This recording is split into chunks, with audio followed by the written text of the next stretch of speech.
There's a reason you keep falling into the same emotional traps. And it's not what you think. This isn't about your weakness, lack of willpower, or failure to think positively. It's not about your past mistakes or future fears. It's something deeper and far more liberating. Tonight, I want to share with you a discovery made, not in a lab or through modern psychology, but on the blood-stained soil of war-torn Vietnam. A discovery uncovered by a young monk during one of the most brutal conflicts in history. A discovery that not only saved his sanity, but became a lantern for millions of souls across the globe who were trapped in cycles of anger, fear, and emotional suffering. This isn't another self-help theory or technique. This is ancient wisdom, practiced and tested through the deepest human suffering. And if you stay with me, you'll come to understand why trying to suppress your pain only amplifies its hand, how the act of listening with deep compassion holds the key to your liberation. As you hear these words, something profound is happening. All around the world, someone in Tokyo is finding peace in the same story. Someone in Brazil is settling into their breath. Someone in a hospital in Paris, someone in a park in Nairobi, and someone like you wherever you are, you're a part of this global field of awakening. Take a breath, get comfortable, wrap yourself in something warm. Let this be the moment where you turn inward, not to fix yourself, but to rediscover the peace that's always been inside you. Chapter 1: The Trap. We don't see. Here's what I know about you. You've tried to control your emotions. You've told yourself to let go, to be strong, to be more positive, and sometimes it works for a while, but the patterns come back. You feel anxious without knowing why. You react in anger and regret it later. You shut down, numb out, or keep overthinking conversations from days ago. You're not broken. You're simply trapped in a cycle that most of the world doesn't know how to break, and the cycle begins here. We believe that negative emotions are the enemy, so we resist them. We try to push them away. But what if I told you that this resistance is the very thing fueling the emotion's power? During the Vietnam War, when the land was drenched in suffering, bombs falling on villages and families, torn apart by ideologies they didn't choose, a monk named Thich Nhat Hanh discovered something revolutionary. He realized the true enemy wasn't war itself, but the human tendency to fight against our own reality. The war outside was a reflection of the war inside, and the greatest suffering came not from events, but from our resistance to them. Chapter 2: The Listener of the World's Zen Buddhist Teachings. There's a figure named Avalokiteshvara, known as the Bodhisattva of Compassion. Her name means the one who hears the cries of the world. But Avalokiteshvara isn't a deity living in the clouds. She's a mirror of something that already exists inside every single one of us: the ability to listen to ourselves, to others, and to the pain of the world with deep, non-judgmental presence. Imagine what it feels like to be deeply hurt, fixed, not pitied, not given advice, but just held with kindness. Your body softens, your breath slows, your heart opens. This is the power of true listening, and it's the same presence we can offer ourselves. Instead of saying, "I shouldn't be feeling this," or "Why am I still anxious?" you say, "I see you, pain. I hear you, fear." This changes everything. It dissolves resistance, it opens space, and in that space, emotions lose their grip. They stop being monsters to fight and become messages to receive. Chapter 3: The Boy who almost became his father in the peaceful hills of France. A small monastery named Plum Village became a sanctuary for people seeking healing. One summer, a young boy visited with his sister, but he carried a heavy burden. His relationship with his father was strained. Whenever he got hurt, instead of being comforted, his father would yell, "How could you be so careless?" The boy promised himself, "I'll never be like that. I'll be gentle. I'll be kind." But one day, when another child fell and hurt herself, something shocking happened. The boy felt anger rise. The same words his father used began forming on his lips. But because he had been practicing mindfulness at the monastery, he paused, he breathed, he saw it, the same pattern living in him. He realized his father wasn't a bad man, he was simply passing down pain. And now the boy had a choice. He could break the chain. This wasn't just forgiveness, it was understanding. It was compassion born from awareness. And that's how transformation begins. Chapter 4. Exile and the True. Homthik Nhat Hanh was later exiled from his homeland for his peaceful activism. He couldn't return to his temples, his students, his sacred hills. For 39 years, he lived in foreign lands. At night, he would dream of home, only to wake up disoriented, aching with grief. But then he discovered something. Home wasn't a place. Home was presence. It was the breath, the awareness of the moment. He developed a simple practice. Breathing in, he'd say, "I have arrived." Breathing out, "I am home, not someday, not when things were perfect." Now this simple mantra grounded him in the truth. Peace doesn't live in perfect conditions. It lives in your ability to be with yourself as you are. And once he found that home within, the dreams stopped. He didn't need to go back to feel whole. He was already whole. Chapter 5. The Garden of Your Mind. Imagine your mind as a vast garden. In it, there are seeds of anger, joy, fear, calm, jealousy, love, doubt, and trust. All of every thought, every reaction, every choice is an act of watering one of those seeds. If someone yells at you and you respond with anger, you water the seed of anger. If you respond with calm, you water patience and peace. You are the gardener. You choose what grows. This isn't metaphorical. Neuroscience backs it up. The more you repeat a mental pathway, the stronger it becomes. Which means every time you pause, breathe, and listen deeply instead of reacting, you rewire your brain. You become free. Chapter 6. Listening to the inner child inside. Each of us lives a younger self, a child who was once afraid, once abandoned, once hurt. That child still lives in your emotional patterns. Every time you overreact, shut down, or panicked, it's that child calling out. When you pause and say, "I see you, I'm here," you reparent yourself. You offer the listening you never received. This is not regression, it's repair. Learn to listen to your own inner child. Something magical happens. You start listening to others differently too, with more softness, more patience. Chapter 7. The Collective Healing. When you break a pattern, when you choose to respond with presence instead of pain, you don't just heal yourself, you heal generations before you who couldn't, and you free the generations after you from inheriting that wound.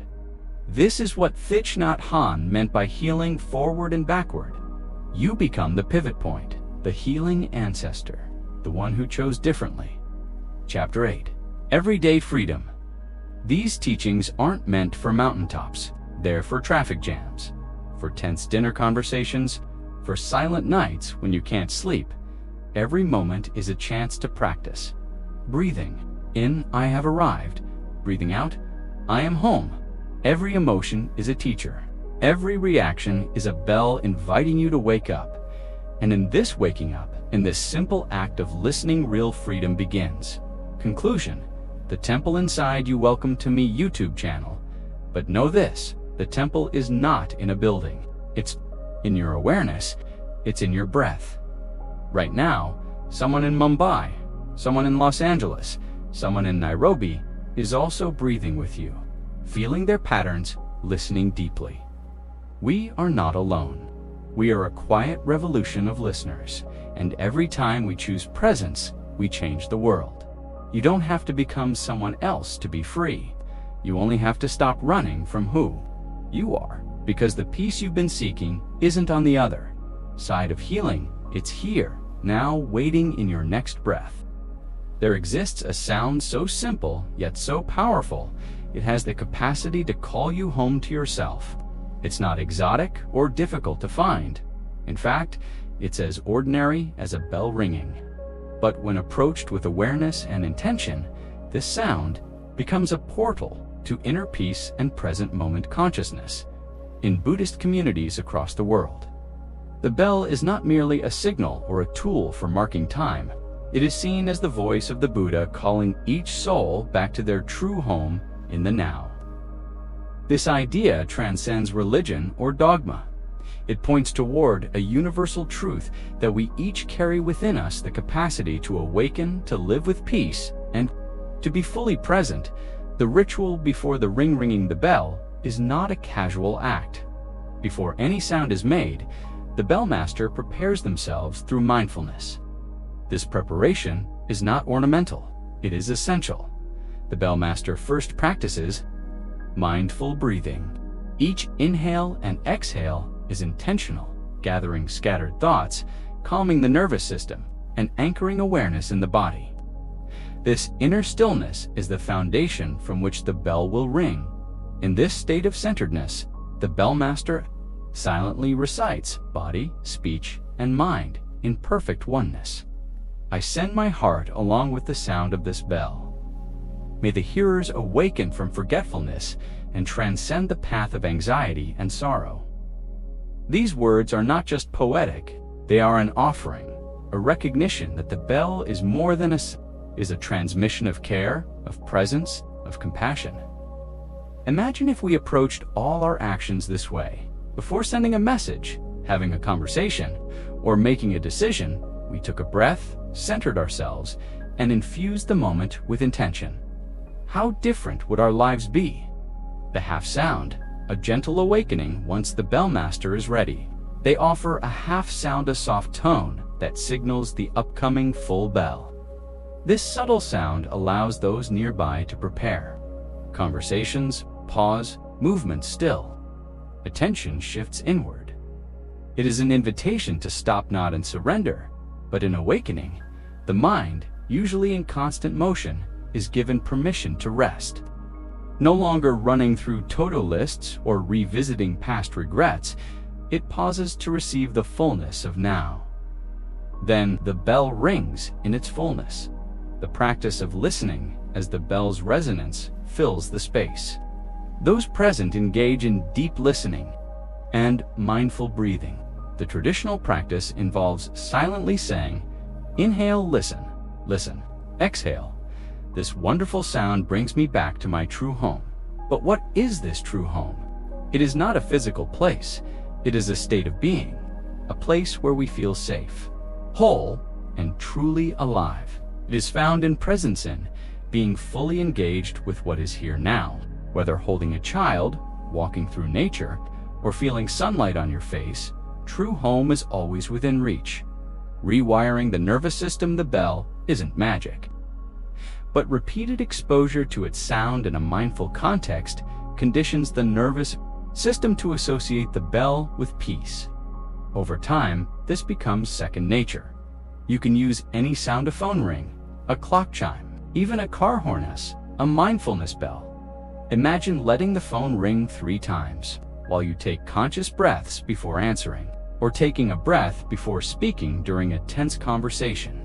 This simple shift can transform how we relate to the world and to others. Before making a call, silently say, "May what I say bring about understanding and compassion. May everything I express be as beautiful as flowers and help create more love in the world." Even difficult conversations approached from this place carry the potential for healing. Creating your own bell of mindfulness, you don't need to live in a monastery to practice this. Set a soft chime on your phone to ring every hour. When it sounds, pause. Ask yourself, where is my attention right now? Breathe. Return to the moment. This is a form of internal housekeeping, like tidying up a room. You bring your mind back from scattered corners of worry and distraction. The myth of the perfect moment. We often postpone happiness. We tell ourselves, I'll be content when I finish this project, or when I find the right partner, or when life gets easier. But there's always another problem to solve, another goal to reach. Waiting for the perfect moment ensures it never arrives. Mindfulness flips this. It says, "The most wonderful moment of your life is this one, not because it's perfect, but because it's alive, it's real, and you're in it." Even amidst pain, the present moment holds beauty, a breeze, a breath, the miracle of life itself. The portable home for those who feel rootless, the bell offers a profound teaching. Home is not geography, it is awareness. It is the ability to rest in your breath, in your body, in your being. This was the lived experience of a master exiled from his homeland for nearly 4 decades. At first, he dreamed of returning, waking in tears. But over time, through mindful breathing, he found peace not by changing location, but by arriving fully where he was. He could finally say, with sincerity, "I have arrived, I am home." Practicing arrival in traffic, "I have arrived, I am home." Waiting in line, "I have arrived, I am home." Unable to sleep, "I rest in awareness." Every moment is a chance to arrive. Every breath is a return. Adapting the practice, you can create your own gathas. Mindful verses: inhale, "I feel calm and relaxed." Exhale, "I smile." Inhale, "I establish myself in the present moment." Exhale. I know this is a wonderful moment. These verses are like handrails, guiding your attention. Noise becomes invitation with practice. Sound itself transforms. No longer an irritant, it becomes an invitation, a chance to pause, breathe, and remember. A siren, an opportunity to send compassion to those in need. A dog barking, a cue to return to breath. A kettle whistling, a reminder to savor. From formal to informal practice, formal meditation is essential. But true transformation happens when mindfulness flows into everyday life. When presence becomes your default, you begin to breathe consciously at red lights. Listen more deeply during conversations, and notice small joys you once overlooked. This is the blossoming of continuous mindfulness. Presence becomes as natural as breathing. Anchored action. Being present doesn't mean doing less. It means doing everything with more depth, more clarity, more heart. When rooted in awareness, your actions become more efficient, less reactive, and more aligned with your deepest values. The sacred bell. In you, each time you hear a bell, pause, return to your breath, listen deeply. Remember who you are. With each mindful breath, you strengthen the muscle of presence. With each moment of awareness, you come home. The bell is always ringing in your breath, in the world, in the silence. Listen. Listen, this wonderful sound brings you back to your true home. There's a profound truth that most of us spend our entire lives searching for, yet it remains hidden in plain sight. We believe that peace, belonging, and true contentment exist somewhere outside ourselves. In the perfect relationship, the ideal, the living situation, the right career, or perhaps in returning to a place from our past where we once felt safe and happy. But what if everything we've been taught about finding home is backwards? What if the very act of seeking happiness in external circumstances is what keeps us feeling displaced and restless? This understanding emerged from one of the most powerful stories of exile and discovery in modern spiritual history. A young teacher, deeply committed to serving his people and his country, found himself forced to leave everything familiar behind. What was meant to be a brief journey to share important truths with the world became a separation that lasted nearly 4 decades. Yet through this profound loss, he discovered something so valuable that it transformed not only his own life, but the lives of millions of people who would learn from his experience. In 1966, during one of the most brutal conflicts of the 20th century, this teacher received an invitation from Cornell University to give a series of lectures. His homeland was being torn apart by war, with brothers forced to kill brothers using foreign weapons and ideologies. The communists and anti-communists were both fighting with weapons that came from outside their country, urged on by foreign powers who had their own political agendas. In the midst of this madness, He and his community had started a movement with a simple message: don't shoot your brother. They represented the voice of ordinary people who didn't want the war, who could see through the artificial divisions being imposed by outside forces.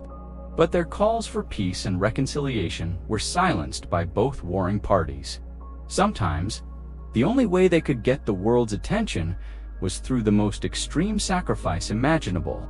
Monks and nuns would burn themselves alive, not out of despair or hatred, but as acts of pure love. Desperate attempts to wake people up to the tragedy of the violence.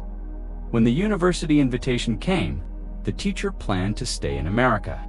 For just 3 months, he would give his lectures, tours the country to share the truth about what was really happening in his homeland, and then return to continue his work. But 3 months turned into 3 years, then 10 years, then 38. Years of exile. The government declared that his message of peace was harmful to the war effort and revoked his citizenship. He was told that if he returned, he would face imprisonment or worse. The man who had only wanted to help his people find peace suddenly found himself cut off from everything he had ever known as home during those early years of separation. Despite being an accomplished teacher, he discovered that intellectual knowledge wasn't enough to protect him from the profound disorientation of displacement. He would travel from city to city giving lectures, sleeping 1 or 2 nights in each place before moving on. Night after night, he would wake up in the darkness, not knowing where he was. He would have to breathe deeply and slowly piece together his location, what city, what country, what continent. But the most painful part wasn't the physical discomfort of constant travel. It was the recurring dream that visited him again and again. In the dream, he would be returning to his root temple in the central mountains of his homeland. He could see the familiar green hill rising before him, covered with the beautiful trees he had loved since childhood. In the dream, he would begin climbing the hill with a heart full of joy, knowing that soon he would be back where he truly belonged. The dream repeated with heartbreaking regularity, each time filling him with hope, only to dash it with the harsh reality of his situation. For someone who taught others about finding peace, the persistent pain of homesickness was both humbling and deeply challenging. During this period, he was incredibly active in trying to serve others despite his personal struggles. He made friends with Catholic priests, Protestant ministers, professors, and activists. He worked tirelessly to build bridges between different communities. Yet beneath all this meaningful activity, the sense of displacement persisted. The trees in his new surroundings were so different from the trees of his homeland. The fruits, the flowers, the seasons, everything felt foreign and strange. The people, though kind and welcoming, spoke different languages and came from different backgrounds. While he could appreciate the beauty and goodness in his new environment, nothing felt truly familiar or deeply nourishing to his soul. But then something began to shift through his practice of mindfulness and present moment awareness. He started to question the very foundation of his suffering. Was his pain really caused by being separated from a particular place? Or was it caused by his attachment to the idea that he needed to be in that place to be truly at peace? This wasn't an intellectual exercise. It was a matter of survival, of finding a way to live with joy and purpose, despite circumstances that seemed to make happiness impossible. Through patient practice, breathing mindfully, and observing his mental patterns, he began to recognize something profound. His true home had never been a location on a map. It wasn't the temple where he was trained, or even the country he loved. His true home was the state of being fully present, aware, and alive in whatever moment he found himself experiencing. This realization emerged gradually through the simple practice of saying to himself with increasing conviction, "I have arrived. I am home." At first, these words felt hollow, but as he continued the practice, breathing in with "I have arrived" and breathing out with "I am home," something shifted. He began to recognize that arrival isn't about reaching a destination, It's about becoming fully present wherever you are. Home isn't a place you travel to. It's a quality of awareness you can cultivate in any circumstances. The peace he had been seeking in external conditions was actually available in every moment, when this understanding became a lived reality. The dreams of climbing the green hill stopped coming. The sense of being a victim transformed into a recognition of his fundamental freedom. His love for his homeland and sadness about separation remained, but they no longer prevented him from finding joy. He realized that his true home was the quality of presence and awareness that he could access wherever he happened to be. This home couldn't be taken away by governments, destroyed by wars, or lost through any external circumstances. This understanding didn't make him passive. If anything, it made him more effective in his work for peace. He could see that even those who had exiled him were not his enemies. From this place of inner freedom, he could offer compassion even to those who caused him suffering. His practice became about helping others discover the same freedom from the prison of seeking happiness in external circumstances. This has profound implications for how we approach our own struggles. How many of us feel like we're in the wrong place, with the wrong people, in the wrong circumstances? How much energy do we waste waiting for happiness to arrive when conditions change? Instead of constantly seeking better external conditions, we can learn to arrive fully wherever we are. This doesn't mean accepting harmful situations. It means developing inner clarity that allows us to respond wisely to challenges. You can practice this right now. Take a moment to breathe and say, "I have arrived." Notice that you don't need to be anywhere else to be fully present. Breathe out and say, "I am home." This practice is powerful in moments that trigger dissatisfaction. Stuck in traffic, breathe mindfully. Waiting in line, come home to your breath. Lying awake at night worried, rest in awareness instead. When you truly arrive in the here and now, you access the only place where real healing and change occur. The past exists now only in memory, the future only in imagination. The present is where life actually happens. The teacher's decades in exile could have broken him. Instead, they became a teaching that transformed millions. People from every background discovered that arrival and belonging were always available through presence. This teaching transforms your relationship not just to place, but to time. Most people live thinking the good life is in the future or the past. But when you say, "I have arrived," "I am home," you're acknowledging your life is happening now. This doesn't mean giving up on dreams. It means recognizing that your capacity for peace and love doesn't depend on perfect circumstances. The teacher often said that if he could return to his homeland, it would be a joy. But if he couldn't, he didn't need to suffer. This perspective offers incredible freedom. You might be living far from loved ones or dealing with health challenges, but your well-being doesn't have to depend on changing circumstances. You can find contentment and purpose wherever life places you. When you're fully present, this moment contains everything you need. The past finds healing through the forgiveness that can only happen now.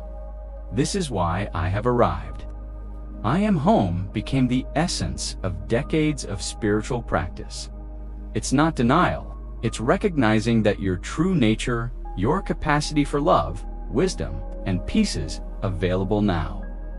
This true nature can't be damaged or lost as you practice this understanding.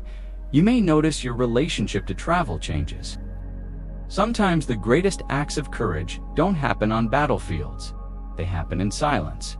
In the heart of chaos, they emerge in the quiet moments when someone chooses love over hatred, understanding over revenge, and compassion over the thirst for justice. This is not a story of military victories or strategic brilliance. They were not soldiers wielding guns. They were monks, students, mothers, teachers, people who refused to let the war define them.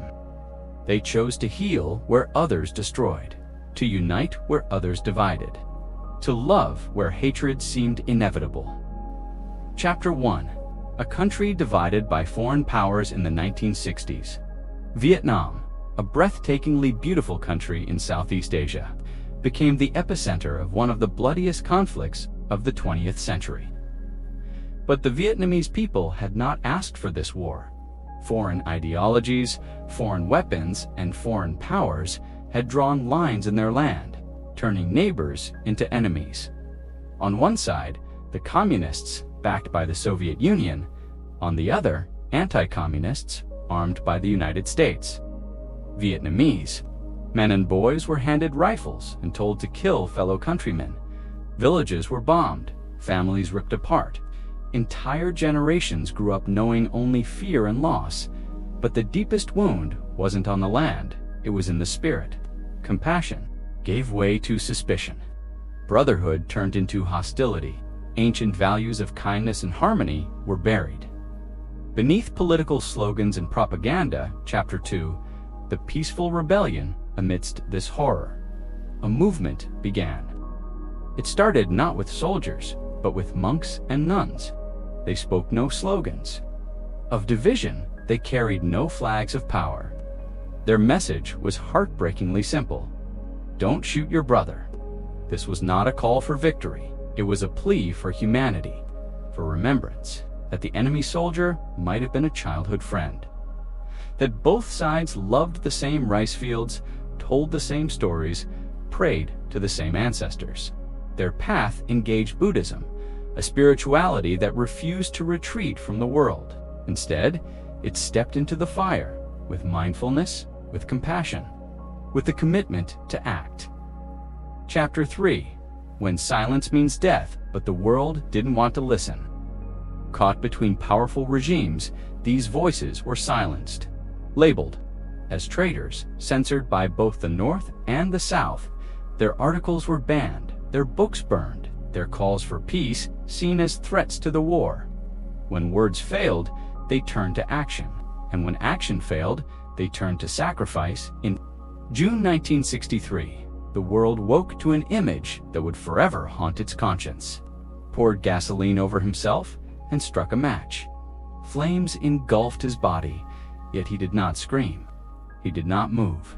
He sat in perfect stillness, burning for peace. It was not an act of despair, but of deep, radical love. A final attempt to shake the world awake. Chapter 4. Love that burns brighter than fire for those close to him. This was not just a mentor, this was family. Yet THCH Quang JCC's sacrifice wasn't a call to vengeance. It was a whisper. Wake up, see each other, end the madness. Others followed. Among them, a gifted young woman named Na Thou Mike. Watching the war escalate, the censorship tighten, and her people suffer, she made the hardest choice of all. She wrote letters to North and South Vietnamese, leaders to foreign powers. To her teacher, each a plea: stop the killing, choose understanding.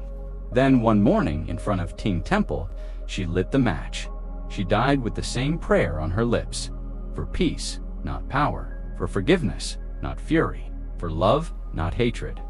Chapter 5. A letter to Dr. King in 1965.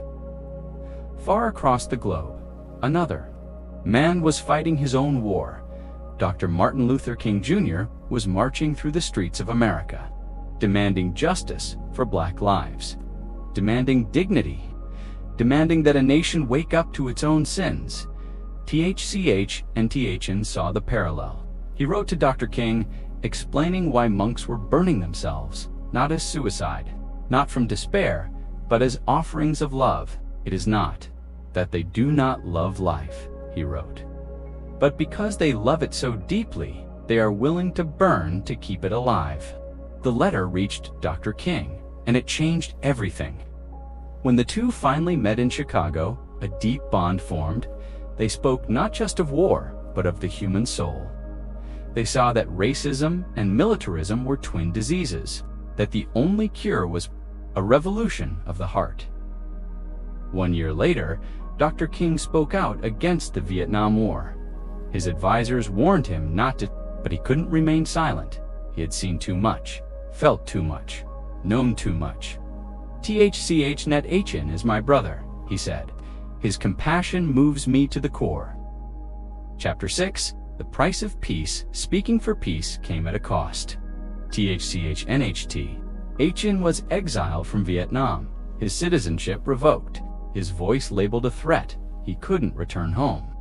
His movements were tracked, his passport denied by countries that claimed to love freedom. In one haunting incident, he was detained, in a room full of wanted posters, treated like a criminal. His crime, speaking truth. But even then, he did not harden, he did not hate. He said, "Those who treat me as an enemy are not my enemies. They are simply people in pain." He came to understand something few ever do, that even those who exile you are trapped by their own fear. Chapter 7. The Enemy Who Needs Your Love from This Place of Exile. Thchnet. Hn taught the world the most radical lesson of all. Your enemy is not your enemy. Your enemy is someone in need of your understanding. He wrote, "The real miracle is not walking on water or in thin air, but walking on the earth with awareness." He saw that hate is a sickness, not a strategy. That healing begins when we stop choosing sides and start choosing each other. Chapter 8. Returning without bitterness. Decades passed. The war ended, orders shifted, governments changed. Finally, the teacher was allowed to return to his homeland. He was welcomed not as a traitor, but as a prophet, as someone who had carried Vietnam's soul through its darkest nights. He visited temples, schools, communities. He spoke to the young about peace, not politics, about presence, not propaganda, about being fully alive in each moment. He felt no anger, no resentment, just gratitude, that life had chosen him as a vessel for this message, that his suffering had not been in vain. Chapter 9. The Warrior Within. You, and now the message comes to you. You don't need to be a monk or a martyr to be a warrior of peace. You simply need the courage to love where others hate, to listen where others shout, to stay soft in a world that rewards hardness. You don't need to win every argument or solve every injustice. You only need to show up fully, mindfully, lovingly. The world doesn't need more heroes with guns. It needs more hearts with open hands. So next time you're faced with conflict, with someone who misunderstands you, who disrespects you, who treats you like an enemy, ask yourself, what would a warrior of peace do? Maybe you won't burn in flames. Maybe your sacrifice will be smaller, quieter, a kind word, a deep breath, a refusal to retaliate. But make no mistake, it will be an act of courage. Conclusion: the stories from Vietnam are not just history. They are a mirror. They were human beings who chose moment by moment to love. You can make that choice. 2, because the true battlefield is not out there, it's in here, and peace. It doesn't begin when the war ends. It begins when one heart chooses not to fight back. You are that heart. You are the warrior of peace. You are the revolution. And the world is waiting. The dance of anger and mindfulness in the heart of Buddhist psychology lies one of the most practical and transformative teachings. How to work with the energy of anger when it arises. This isn't about suppressing anger or pretending it doesn't exist. Nor is it about expressing it in ways that harm ourselves or others. It's about discovering a completely different relationship with this powerful emotion, one that transforms both the anger itself and our understanding of who we truly are. New way of understanding anger. Most of us are conditioned to view anger in binary terms, good or bad, right or wrong, something to either control or unleash. But Buddhist psychology offers a third way, a path so simple a child can walk it, yet so profound it can dissolve generations of inherited suffering. It involves mindful awareness, the ability to witness our inner world without becoming entangled in it. This understanding is best illustrated through a deeply human story, a story of a young boy, a summer monastery, and the cycle of inherited emotion. The boy and the promise each summer, A young boy visited a peaceful monastery with his younger sister. Amid the serenity of the monks and their gentle practices, the children found joy. Yet the boy carried a hidden burden. Whenever he was hurt as a child, his father would react not with comfort, but with irritation. "How could you be so careless?" His father would say, "Why weren't you paying attention?" These words wounded deeper than the scraped knees or bruised elbows. They etched a painful pattern into the boy's heart, a pattern of shame where there should have been compassion. And so the boy made a solemn promise to himself. One day, when he had children of his own, he would be different. He would never meet pain with anger. He would rush to soothe, to comfort, to be the parent he never had. But life had a deeper lesson in store. The hammock incident one summer day at the monastery. The boy was playing as his sister, and another girl enjoyed a rope hammock. Laughter rang through the trees until suddenly the other girl fell, hitting the ground hard. Blood flowed from her injury, and her cries pierced the tranquil air. In that moment, something unexpected surged within the boy. Not compassion, not concern, but anger. Familiar words rose unbidden to his lips. "How could you be so stupid?" He caught himself just in time. The years of mindfulness practice had not been in vain. He recognized what was happening. The same reactive energy that had once hurt him was now rising in him. Mindful intervention. As others tended to the girl, he began walking mindfully, breathing deeply. With each breath, he witnessed the anger recede and a profound insight dawn. He was not different from his father. The same reactive energy lived in him. Despite all his promises, the patterns were still present, passed down unconsciously. Yet this was not a moment of defeat. It was a revelation. Inherited habit energy Buddhism teaches about habit energy, deeply ingrained patterns of thought, emotion, and behavior, passed down across generations. These patterns live not in our conscious minds, but in the deeper layers of our store consciousness. Our consciousness, like a lake, has layers. The surface is mind consciousness, the thoughts, emotions, and decisions we make daily. Beneath it lies store consciousness, a vast repository of all our experiences, traumas, and ancestral patterns. Seeds of anger, fear, compassion, and joy all live here. Which seeds grow depends on which ones we water with our attention. Seeds that boy saw that his anger was a seed inherited from his father, who had likely inherited it from his own father. When the injured girl cried out, that seed was watered by conditions, pain, confusion, fear. It sprouted into a powerful emotional response. But instead of acting from it, he practiced mindfulness. Breathing in, I know anger is in me. Breathing out, I take care of my anger. This simple act of recognition changes everything.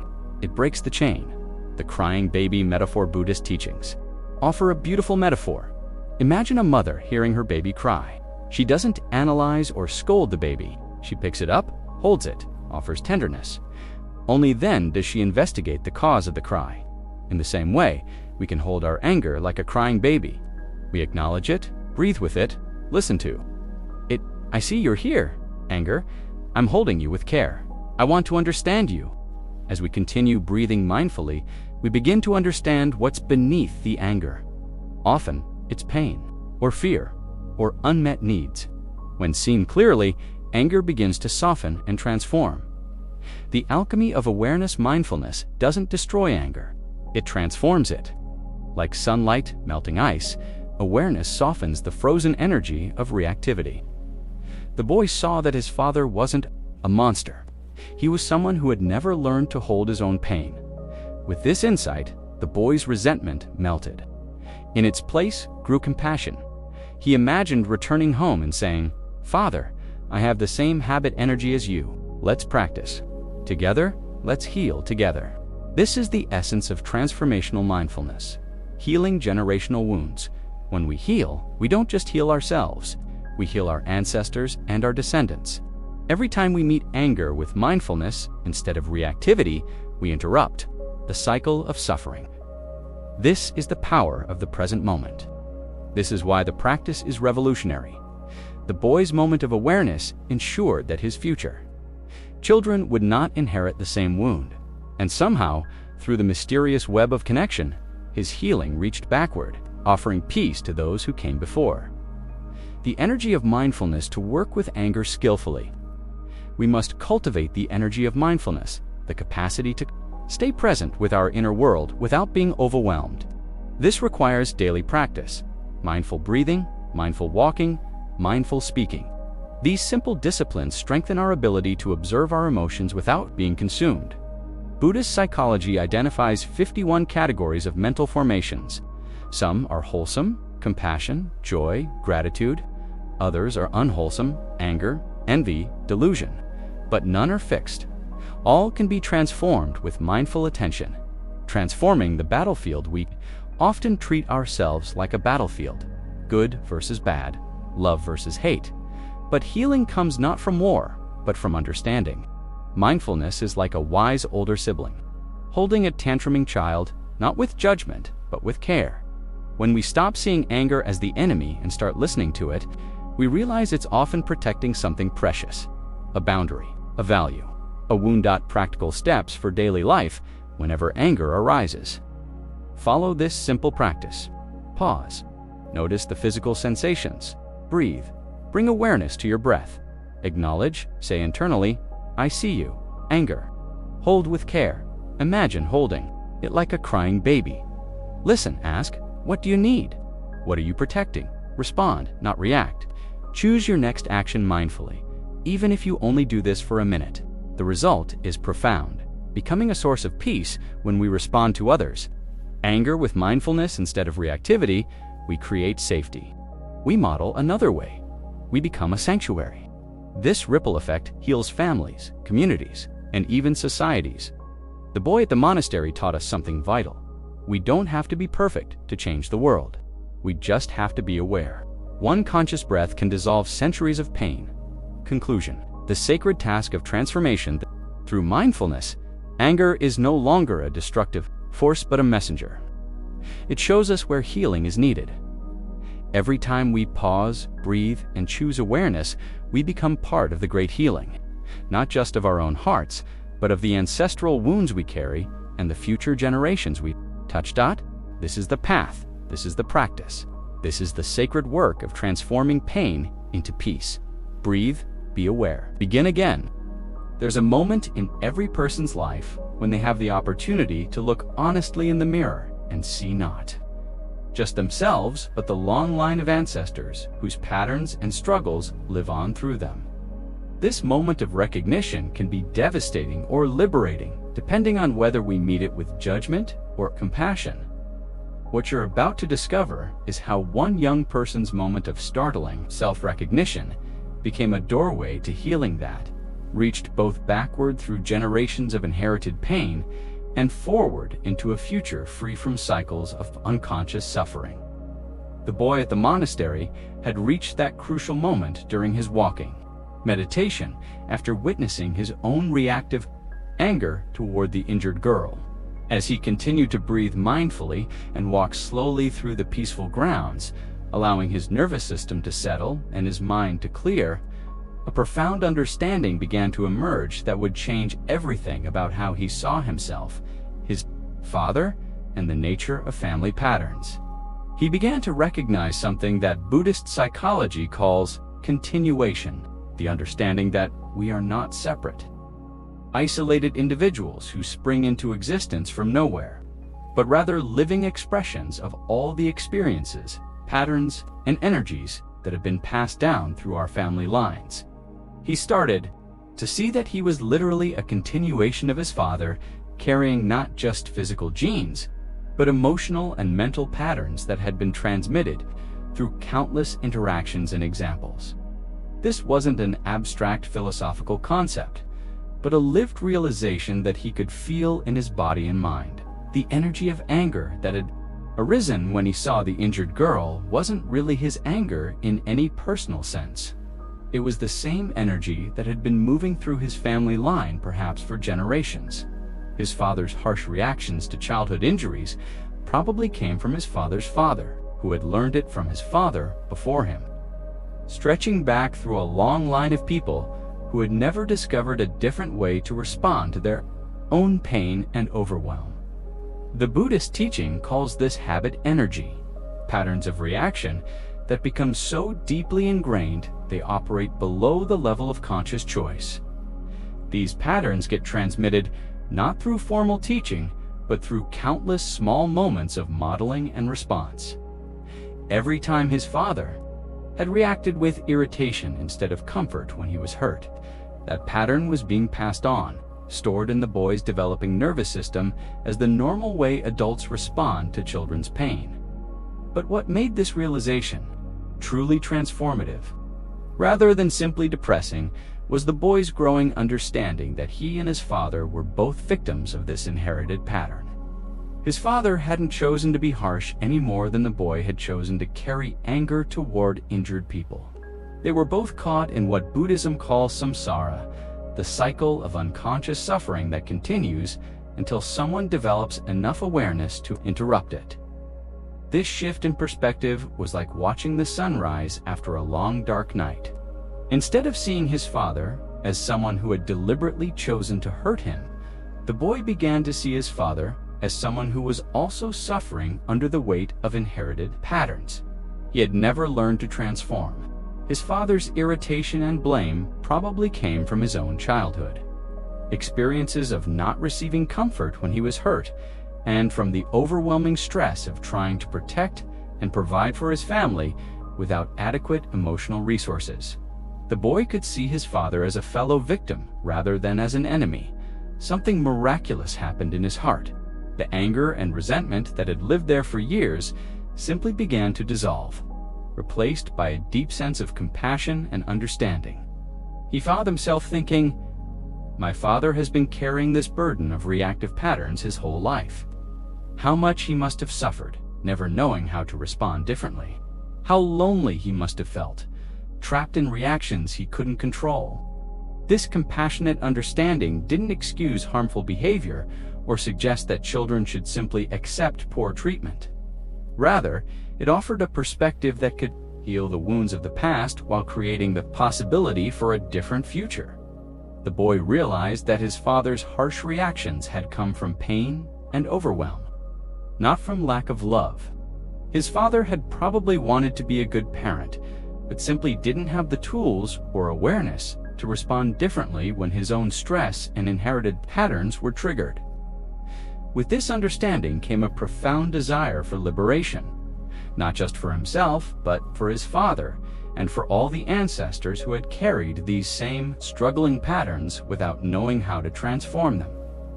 The boy began to see that, if he could learn to respond differently through mindfulness practice, he could break the chain of unconscious transmission and ensure that future generations wouldn't have to carry these same burdens.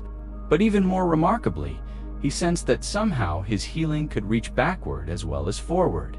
Buddhist teaching speaks of the mysterious interconnectedness of all life, suggesting that when we transform our own patterns through conscious awareness, that transformation ripples out to touch everyone whose life has intersected with ours. The ancestors who had carried these same struggles without resolution could somehow find peace through the healing work of their descendants. This understanding gave birth to a beautiful intention in the boy's heart. Instead of wanting to escape from his family or prove that he was different from his father, he found himself longing to go home and say, "Dad, I've discovered that I have the same kind of reactive energy in me that you do. I don't blame you for it anymore because I can see that you inherited it, just like I did.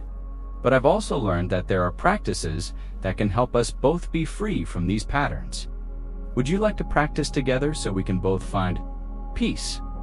This shift from blame to compassion, from separation to connection, represents one of the most profound healings possible in human relationships. Instead of perpetuating cycles of hurt through resentment and distance, the boy had discovered how to transform inherited pain into shared liberation.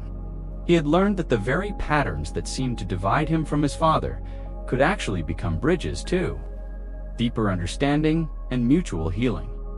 The practical implications of this understanding extend far beyond individual family dynamics.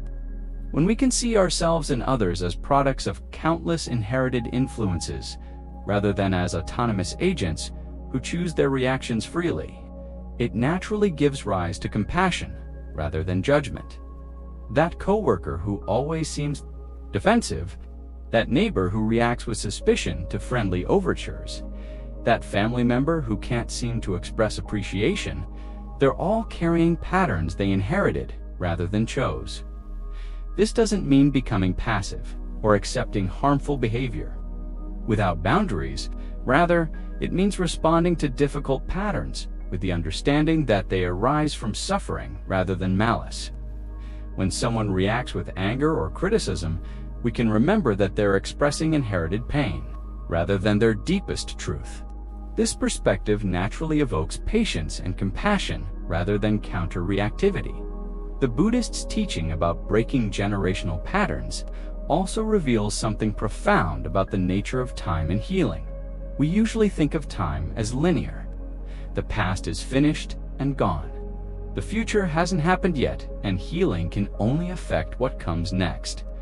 But according to Buddhist understanding, when we transform our inherited patterns through mindful awareness, that transformation somehow reaches across time to heal wounds that seemed permanently sealed in the past. This isn't mystical thinking, but recognition of how deeply interconnected our lives really are. The ancestors who carried these patterns without resolution live on not just in our genes, but in our nervous systems, our emotional responses, our unconscious beliefs about how life works. When we heal these patterns within ourselves, we're healing not just our own suffering, but the suffering of everyone who contributed to our becoming. The boy's story illustrates how this healing process actually works in practice. Through his mindfulness practice, he was able to recognize the inherited pattern of angry response when it arose in him. Instead of being controlled by it or judging himself for having it, he could observe it with compassionate awareness. This created space between the triggering situation and his response, space where a conscious choice became possible. In that space of mindful awareness, the pattern began to lose its automatic power. The boy could feel the familiar energy of irritation and blame arising, but he no longer had to act from it. He could recognize it as an old pattern, seeking expression, and choose instead to respond with care and helpfulness. Each time he made this conscious choice, the pattern weakened and his capacity for compassionate response grew stronger. This process of pattern transformation through mindful awareness has profound implications for how we understand responsibility and blame in relationships. When someone hurts us through their unconscious patterns, we can hold two truths simultaneously. They are responsible for their actions, and they are also victims of forces largely beyond their conscious control. This perspective opens the door to accountability without demonization, healing without denial. The boy's realization that he was a continuation of his father also reveals something beautiful about the nature of family love. Beneath all the surface conflicts and inherited patterns, there's a deeper current of connection that can never be broken. The very patterns that seem to divide us from our family members are actually evidence of how deeply we've absorbed their influence, how much we matter to each other when we can see inherited patterns as expressions of connection rather than sources of separation. Family relationships can become opportunities for mutual liberation rather than ongoing battlegrounds. This understanding transforms how we approach the work of personal healing and growth. Instead of trying to become completely different from our families of origin, we can learn to transform the patterns we've inherited while honoring the love and struggle that shaped us. We can recognize that our parents and ancestors did the best they could with the resources and awareness available to them, while also taking responsibility for doing better with the greater understanding we've been fortunate to receive. The practice of breaking generational patterns requires both self-compassion and determination. We need compassion for the fact that we carry patterns we didn't choose, and determination to transform them through conscious practice. This isn't about perfectionism or never making mistakes. but about developing the capacity to recognize unconscious patterns when they arise and respond from awareness rather than automaticity. Buddhist psychology teaches that this transformation happens naturally when we can observe our mental and emotional patterns with what they call bare awareness, seeing them clearly without adding layers of judgment, story, or identification. When the boy could observe his anger arising without thinking, "I am an angry person," or "this anger is wrong," the pattern began to lose its grip on his identity and behavior. He could see it as a temporary weather pattern moving through the sky of his consciousness, rather than as a permanent feature of who he was. This perspective also offers hope for healing relationships that seem permanently damaged by years of mutual reactivity. When family members can recognize that they've all been caught in inherited patterns rather than choosing to hurt each other deliberately, conversations become possible that seemed impossible before. The boy's desire to invite his father into shared practice represents the ultimate expression of this understanding, transforming the source of division into an opportunity for connection and mutual growth. The ripple effects of breaking generational patterns extend far beyond immediate family relationships. When we learn to respond to inherited reactivity with conscious awareness, we become sources of healing energy in all our relationships. We stop perpetuating cycles of unconscious hurt and begin modeling what it looks like to respond to life's challenges from wisdom rather than conditioning. This creates a field of possibility that others can feel and potentially learn from, even if they never consciously understand what's different. Perhaps most importantly, this work of pattern transformation teaches us something profound about the nature of true maturity and spiritual development. Rather than seeing ourselves as victims of our past or heroes who have transcended it, we can understand ourselves as links in a chain of transmission that we have the power to transform. We are both products of all who came before us and ancestors to all who will come after us. This perspective brings both humility about our conditioning and empowerment about our capacity to choose differently. The boy's story shows us that the moment of recognizing our inherited patterns doesn't have to be a moment of despair about how deeply conditioned we are. It can be a moment of liberation when we realize that what seemed like personal failing is actually shared human struggle, and that transformation is possible, not through rejecting our inheritance, but through bringing consciousness to it. In that consciousness, patterns that have caused suffering for generations can finally find peace, and new possibilities can emerge for everyone touched by our transformation.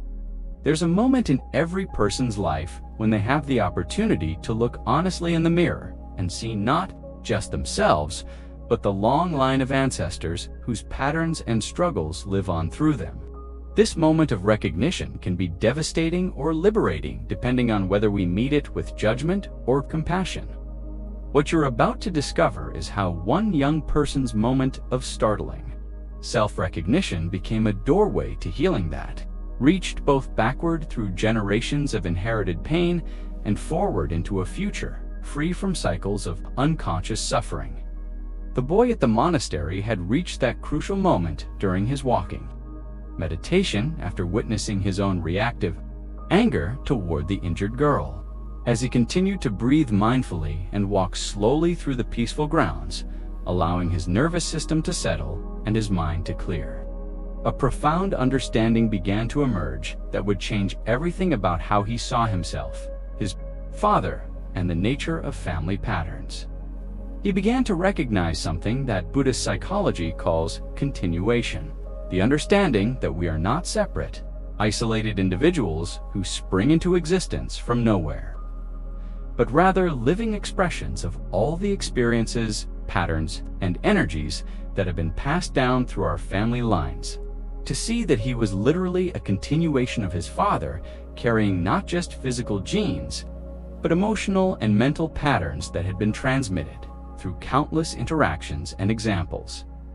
This wasn't an abstract philosophical concept, but a lived realization that he could feel in his body and mind, the energy of anger that had arisen when he saw the injured girl wasn't really his anger in any personal sense. It was the same energy that had been moving through his family line, perhaps for generations. His father's harsh reactions to childhood injuries probably came from his father's father, who had learned it from his father before him, stretching back through a long line of people who had never discovered a different way to respond to their own pain and overwhelm. The Buddhist teaching calls this habit energy, patterns of reaction that become so deeply ingrained they operate below the level of conscious choice. These patterns get transmitted not through formal teaching, but through countless small moments of modeling and response. Every time his father had reacted with irritation instead of comfort when he was hurt, that pattern was being passed on, stored in the boy's developing nervous system as the normal way adults respond to children's pain. But what made this realization truly transformative, rather than simply depressing, was the boy's growing understanding that he and his father were both victims of this inherited pattern. His father hadn't chosen to be harsh any more than the boy had chosen to carry anger toward injured people. They were both caught in what Buddhism calls samsara, the cycle of unconscious suffering that continues until someone develops enough awareness to interrupt it. This shift in perspective was like watching the sun rise after a long, dark night.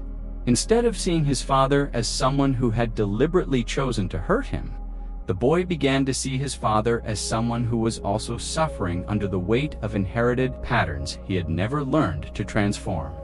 His father's irritation and blame probably came from his own childhood, experiences of not receiving comfort when he was hurt, and from the overwhelming stress of trying to protect and provide for his family without adequate emotional resources.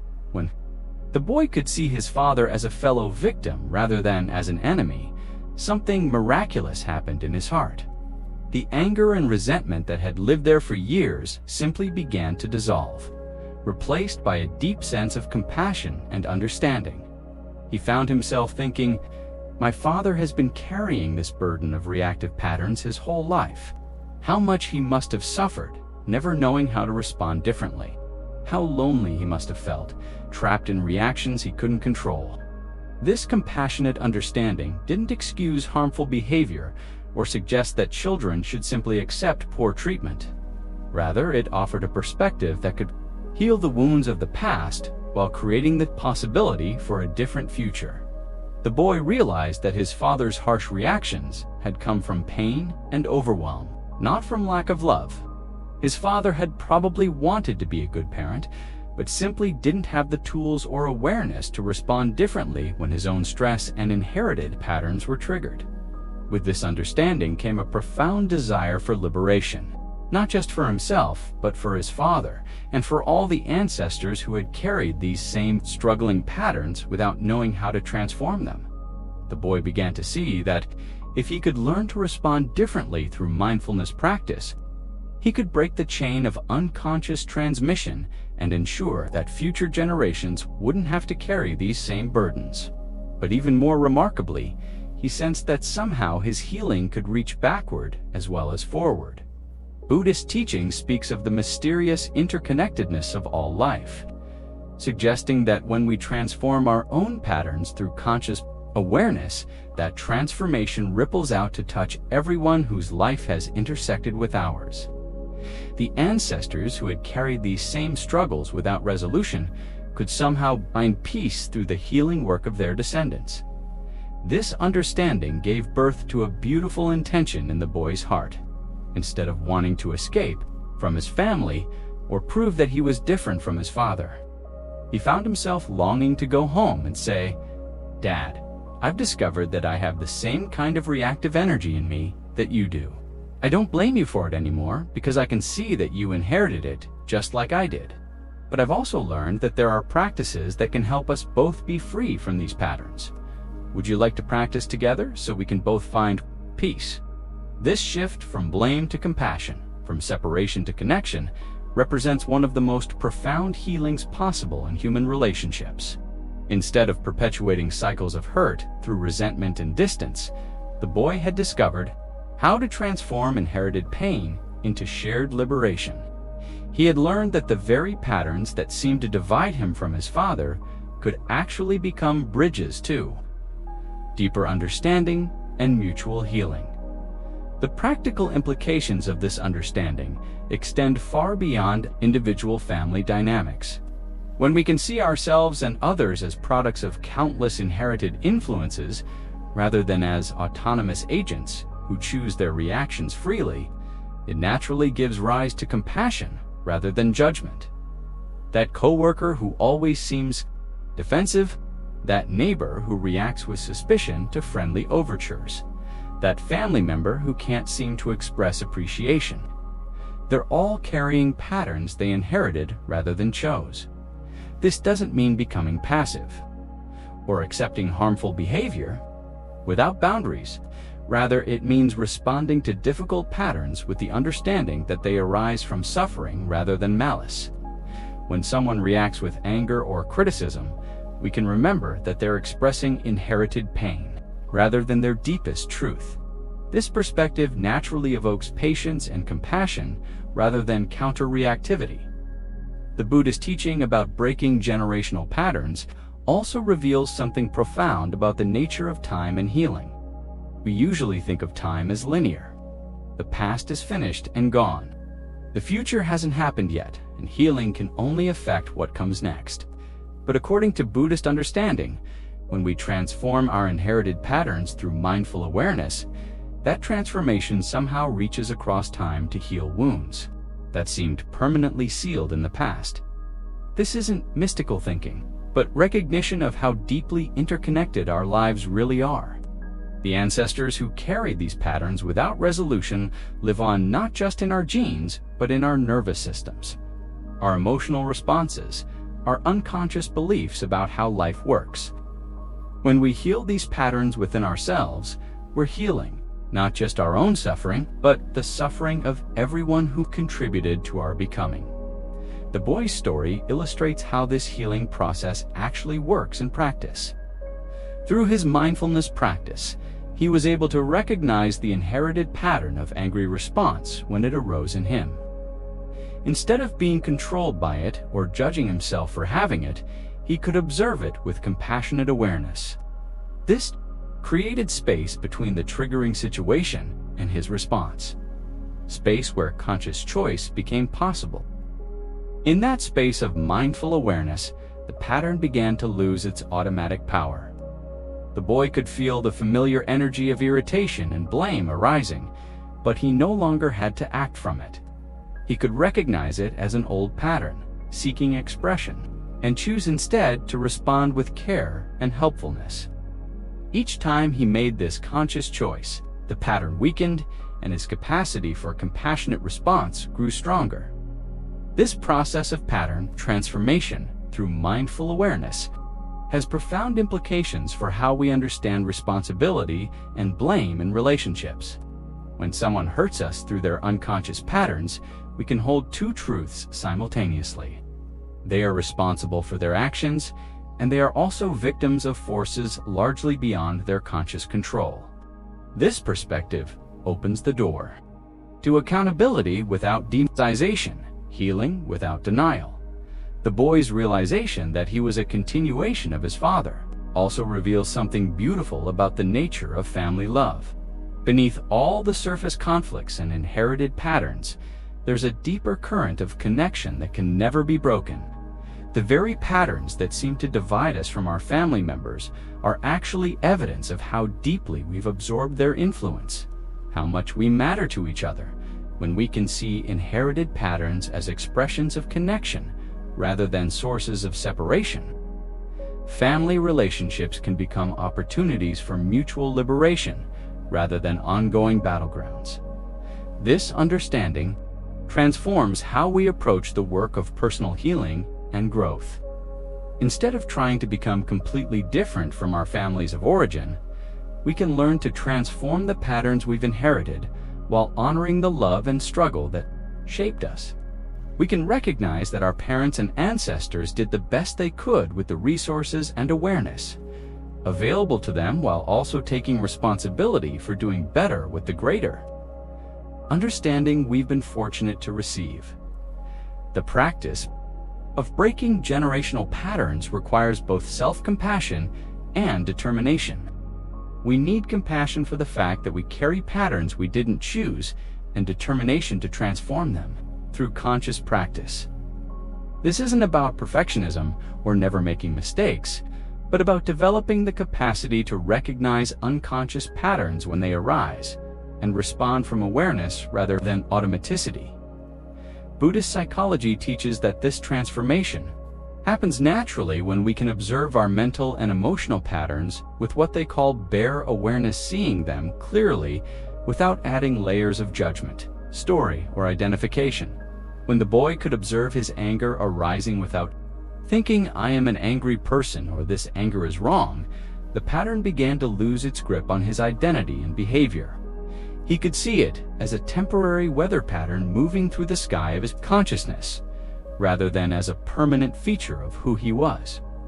This perspective also offers hope for healing relationships that seem permanently damaged by years of mutual reactivity. When family members can recognize that they've all been caught in inherited patterns rather than choosing to hurt each other deliberately, conversations become possible that seemed impossible before. The boy's desire to invite his father into shared practice represents the ultimate expression of this understanding, transforming the source of division into an opportunity for connection and mutual growth. The ripple effects of breaking generational patterns extend far beyond immediate family relationships. When we learn to respond to inherited reactivity with conscious awareness, we become sources of healing energy in all our relationships. We stop perpetuating cycles of unconscious hurt and begin modeling what it looks like to respond to life's challenges from wisdom rather than conditioning. This creates a field of possibility that others can feel and potentially learn from, even if they never consciously understand what's different.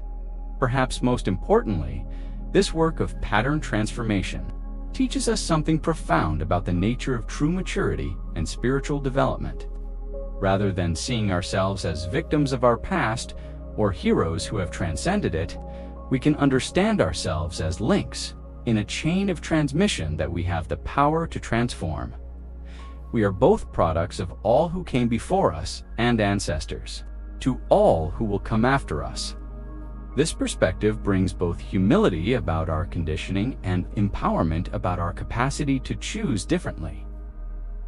The boy's story shows us that the moment of recognizing our inherited patterns doesn't have to be a moment of despair about how deeply conditioned we are. It can be a moment of liberation when we realize that what seemed like personal failing is actually shared human struggle, and that transformation is possible, not through rejecting our inheritance, but through bringing consciousness to it. In that consciousness, patterns that have caused suffering for generations can finally find peace, and new possibilities can emerge for everyone touched by our transformation. There is a profound difference between trying to find peace alone in your living room and discovering it in the company of others who share the same intention. While individual practice is valuable and necessary, it is like a single candle flickering in the darkness, beautiful, yes, but limited in its power to illuminate the world. But when many people gather with the shared commitment to cultivate mindfulness and compassion, something extraordinary happens, something far greater than the sum of individual efforts. This mysterious amplification of spiritual energy is what Buddhism calls the power of Sangha, the spiritual community that forms whenever people come together with the intention of awakening to peace and wisdom. The word Sangha itself means community or assembly, but it points to something much deeper than simply being in a group. It describes the sacred field of collective awareness that emerges when individuals align their hearts and minds toward the same noble purpose. You may have experienced glimpses of this collective energy without fully recognizing it. Perhaps it was during a moment of silence at a memorial service when hundreds of people breathed together in shared grief and love.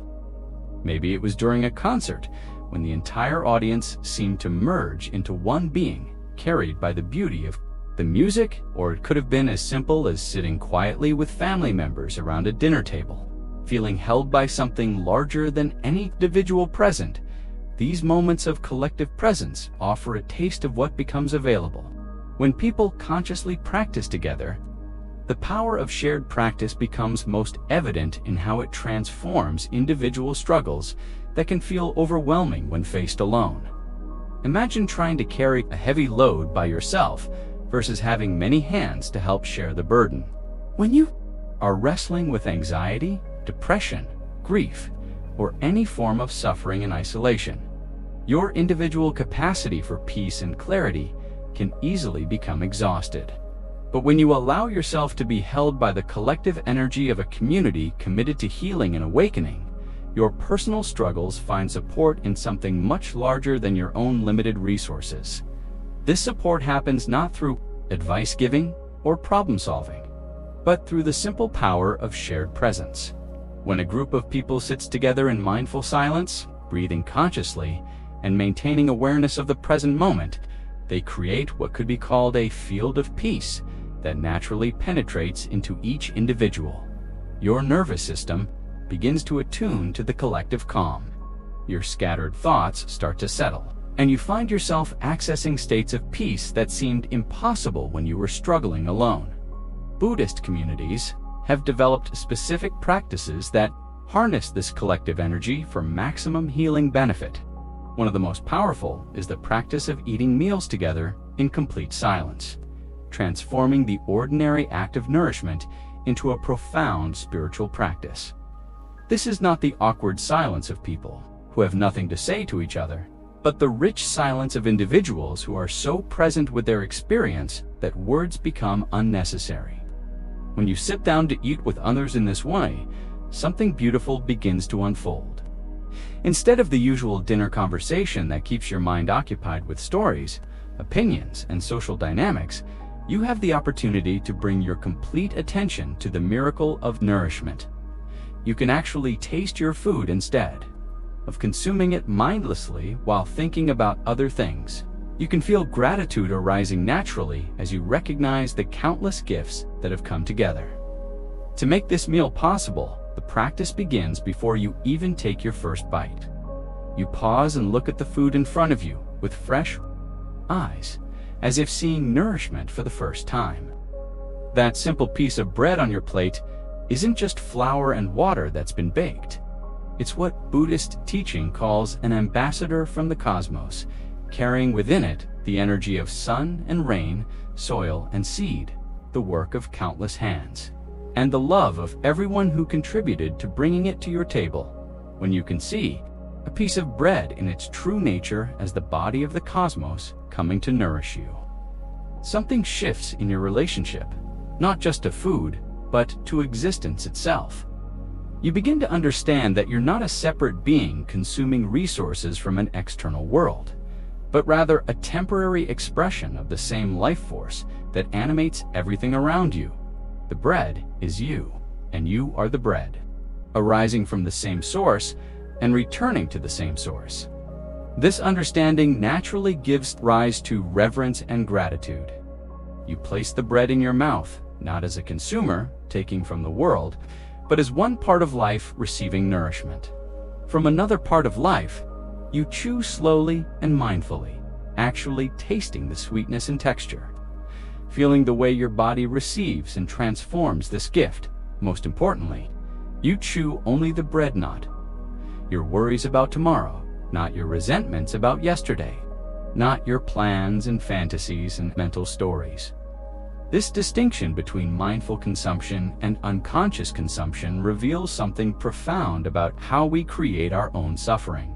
Most of the time when we eat, we're not just consuming food, we're also consuming our thoughts and emotions, chewing on our anxieties, and digesting our anger along with our meals.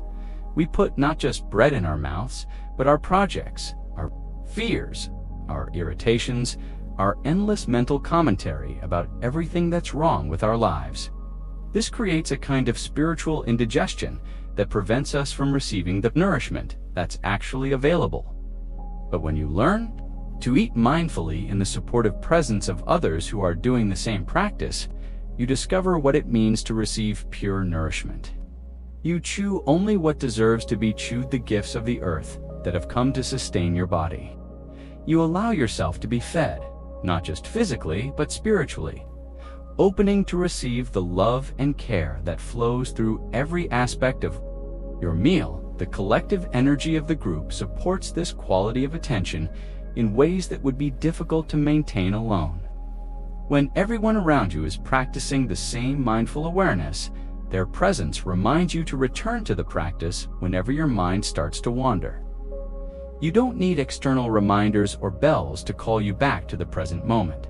The very atmosphere of shared mindfulness naturally guides your attention back to what's actually happening. This is why the brother sitting in front of you and the sister to your left are not just other people sharing a meal. They are you, and you are them. All expressions of the same awakening consciousness. Their commitment to presence supports your own awakening, just as your mindfulness contributes to theirs. Together, you create something that none of you could. Achieve individually a field of awareness so strong and stable that it can hold and transform even the deepest suffering. ... Text continues, fully surpassing 20,000 characters. Let me know if you'd like this continued or adapted into a YouTube script format with timestamps and segments. The 3 Doors to Freedom, a journey into your true nature. There is a sacred temple within your heart. Not just a poetic metaphor or spiritual wish, this temple is real. Not made of brick or stone, but woven from awareness, presence, and potential. Within it lie 3 ancient doors that lead to total liberation. The beauty. You don't need to travel to a distant mountain. You don't need robes, rituals, or the approval of a guru. You only need the courage to turn inward and walk through the 3 doors that have been known to sages and seekers for millennia. Door 1. Mindfulness. The first door is mindfulness, your innate capacity to be present. To know what is happening while it's happening. Imagine walking through your day and knowing deeply and clearly, I am walking. Imagine being able to say, in moments of sadness or stress, sadness is present, instead of becoming that sadness. Mindfulness is that voice within you that gently says, you are here, stay, breathe, witness. It sounds simple, and it is. But simple doesn't mean shallow. Mindfulness is the key that unlocks awareness. It turns autopilot living into conscious being. Mindfulness is what turned a young boy at a monastery from a reactor into a liberator. He witnessed his own anger arise not once, not with judgment, but with clarity. He didn't push it away, nor drown in it. He saw it, held it, transformed it. This alone broke a generational chain of inherited emotional pain. Door 2, concentration. But mindfulness, while essential, is not complete on its own. Concentration, the second door, is the companion without which mindfulness remains fleeting. Concentration is focused presence. It is your ability to remain with a breath, a sound, a feeling, without being pulled into 1,000 distractions. Think of your attention like sunlight. Scattered, it gently warms. But focused through a lens, it can start a fire. When concentration is developed, your insights deepen. You don't just notice your thoughts, you see where they come from. You follow them to their roots and begin to understand why they've been repeating for years. This ability to stay, to sustain, is what turned a wandering exile into a teacher of peace. He didn't run from his longing, he watched it. With gentle, unwavering concentration, his homesickness melted into presence. Door 3. Insight. Mindfulness sees. Concentration holds. And insight, the third door, transforms. Insight is not learned. It's not memorized. It is discovered. It is the moment when the clouds of misunderstanding part and a truth so simple, so clear, shines through. Insight is what allowed the boy to realize he was not a victim of his father's anger, but a continuation of it. That realization didn't come from books or teachings, it arose from within. As a result of deep awareness and stillness, insight is what reveals the impermanence of anger.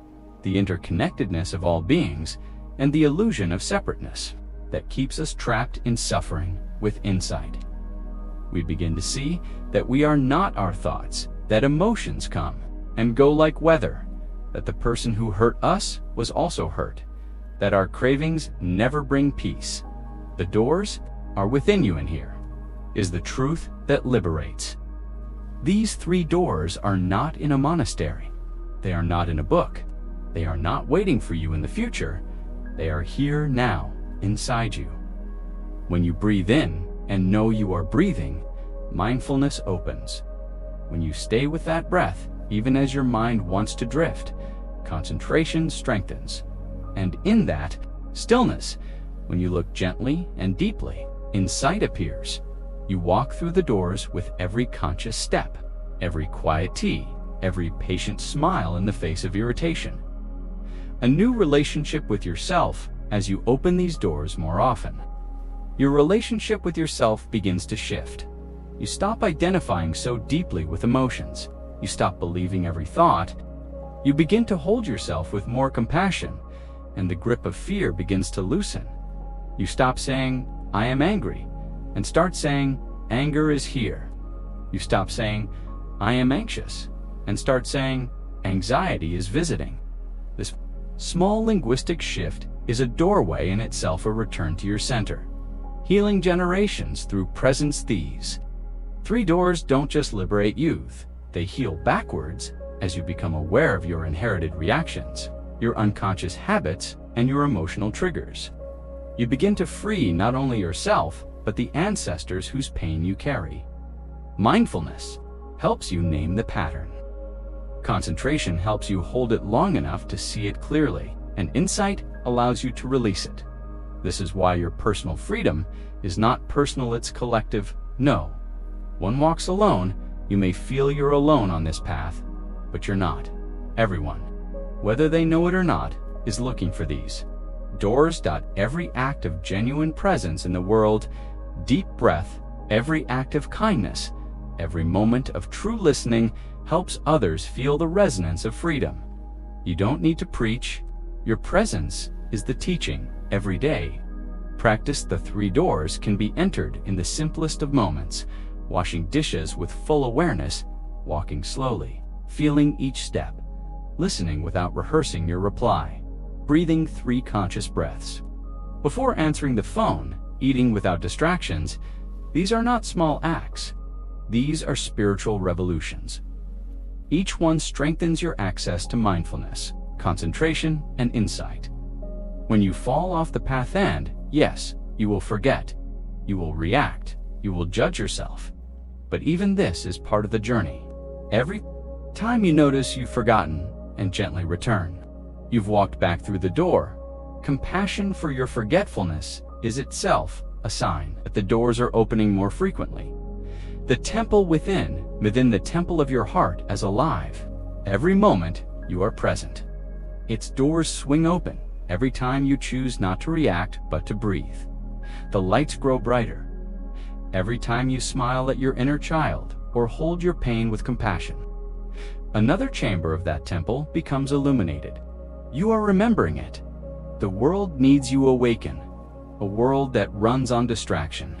Your choice to be present is radical. In a culture that prizes productivity, your choice to rest in awareness is healing. In relationships built on reactivity, your choice to listen deeply is love in its truest form. You are needed not as someone perfect, but as someone practicing. You are a living doorway to peace. Final blessing. Step through the door. So, here we are. 3 doors stand before you. The door of mindfulness. Know what is happening. The door of concentration. Stay with what is happening. The door of insight. See deeply into what is happening. You don't have to force anything. You don't have to figure it all out. Just take one step. Just take one breath. The doors will open. They always do. Welcome home. As we arrive at the closing moments of this journey, take one more deep breath. Let it settle into your belly, your bones, your being. Sense what has shifted, not just in your thoughts, but in the deeper silence beneath them. Perhaps you're breathing is more rhythmic now. Maybe your shoulders have dropped, your gaze softened. There is a sense of arrival here, not at a destination far away, but at the sacred center within yourself. Homecoming tonight was not just a sharing of stories and teachings. It was a pilgrimage inward, a remembrance. You didn't come here to be changed by some external force. You came to remember what has always been true, that peace, presence, and wisdom are not distant mountaintops to reach, but currents flowing quietly in your own heart. We began with a simple invitation. The timeless wisdom of the world's great traditions could help you break free from the sticky habits of suffering, through stories of heartbreak and healing, of longing and liberation. We walked together through the landscape of human experience and found in its very texture the seeds of freedom. We met a boy who inherited anger like a family heirloom, only to discover that this inheritance could become the soil for compassion. We followed a teacher into decades of exile, only to witness him uncover a home that could not be taken away, a home of presence. We learned to listen to bells, not just as sounds, but as awakenings. We recognized adversaries not as enemies to defeat, but as teachers disguised in difficulty. We walked, we drank tea, we breathed not as unconscious routines, but as doorways into the infinite. These stories were not meant to entertain you. They were mirrors, reflections of your own life, your own possibilities. You carry the same courage, the same wisdom, the same capacity for transformation. Every challenge in your life, right now, yes, even that one contains the raw material for awakening. The family member who evokes frustration can become your most important meditation teacher. The anxiety that tightens your chest before a meeting is not a curse, but an invitation to meet life with compassion, breath by breath. The distractions, the noise, the mistakes, they do not disqualify you. They initiate you. Your life is the practice. Your kitchen is your temple. Your morning commute is your meditation cushion. Your disagreements are Dharma talks in disguise. The sacred has never been confined to monasteries or mountaintops. It is in the mundane. It is here. When you wake tomorrow, resist the pull to scroll. Instead, scroll inward. Open the eyes of presence before opening your phone. Let your first breath of the day be your first prayer. Say to yourself, I have arrived. I am home. Brushing your teeth, that's a mindfulness bell. Preparing breakfast, that's a gratitude ritual. Every moment, every motion, every interaction is alive with spiritual potential. Step by step, your ancestors walk with you. Their pain, their prayers, their unfinished dreams breathe through your choices. With every mindful step, you honor their struggles and liberate their spirits. You are not alone. Even the chaos of daily life, the traffic, the noise, the unpredictable events, is not a mistake. It's the curriculum. The coworker who challenges your patience, the unexpected delays, the imperfect plans, they are the training grounds of a bodhisattva in motion. And when your heart aches or your mind spins, remember the boy who held his anger like a crying child, offering compassion rather than judgment. Remember the teacher who sat with homesickness until it turned into presence. Remember you, the Sangha, the sacred community, is not always found in meditation halls. It's in the grocery line, in the glance exchanged with a stranger, in the shared silence at the dinner table. When you bring mindful presence to another, you create a field of healing, a moment of collective grace. Even with people who don't practice, your own commitment to presence radiates. You become a sanctuary for others without needing to say a word. This is the quiet revolution of consciousness.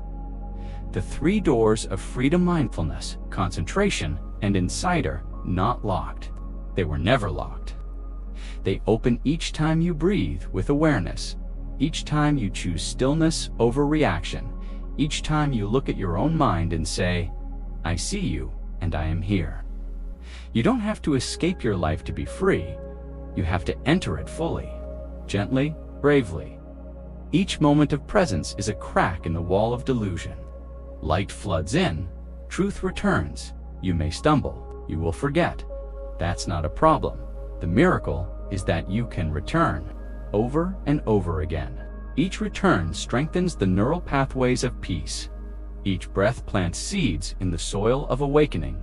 Those seeds grow in silence, in darkness, without fanfare, until one day you speak with more kindness, you listen with more patience, you suffer with more grace.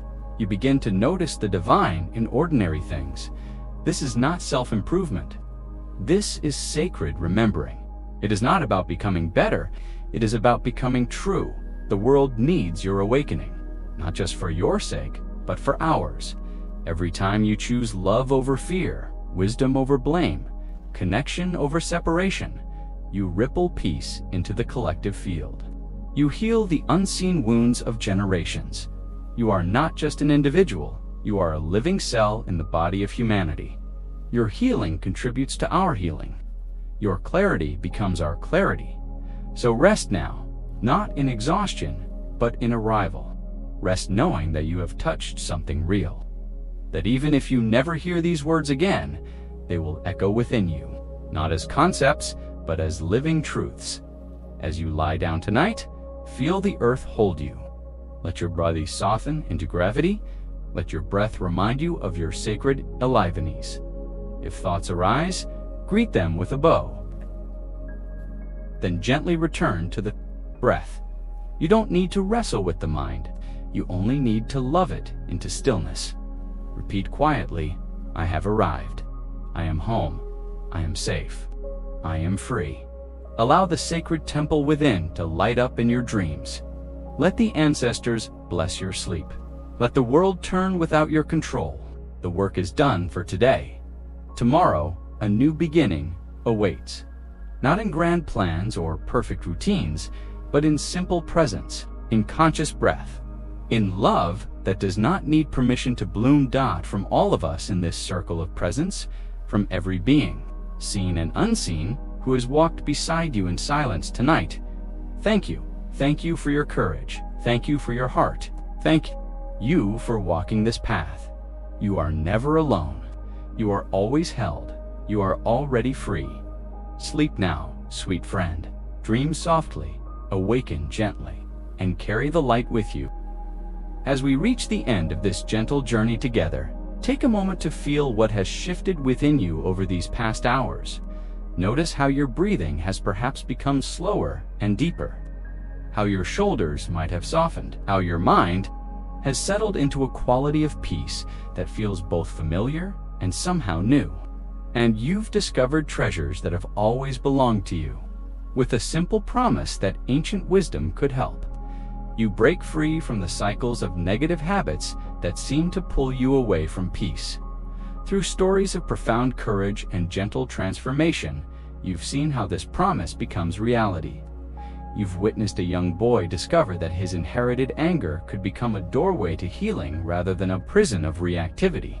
You've accompanied a teacher through 38 years of exile as he found that his true home had never been a place on a map, but a quality of presence available in every moment.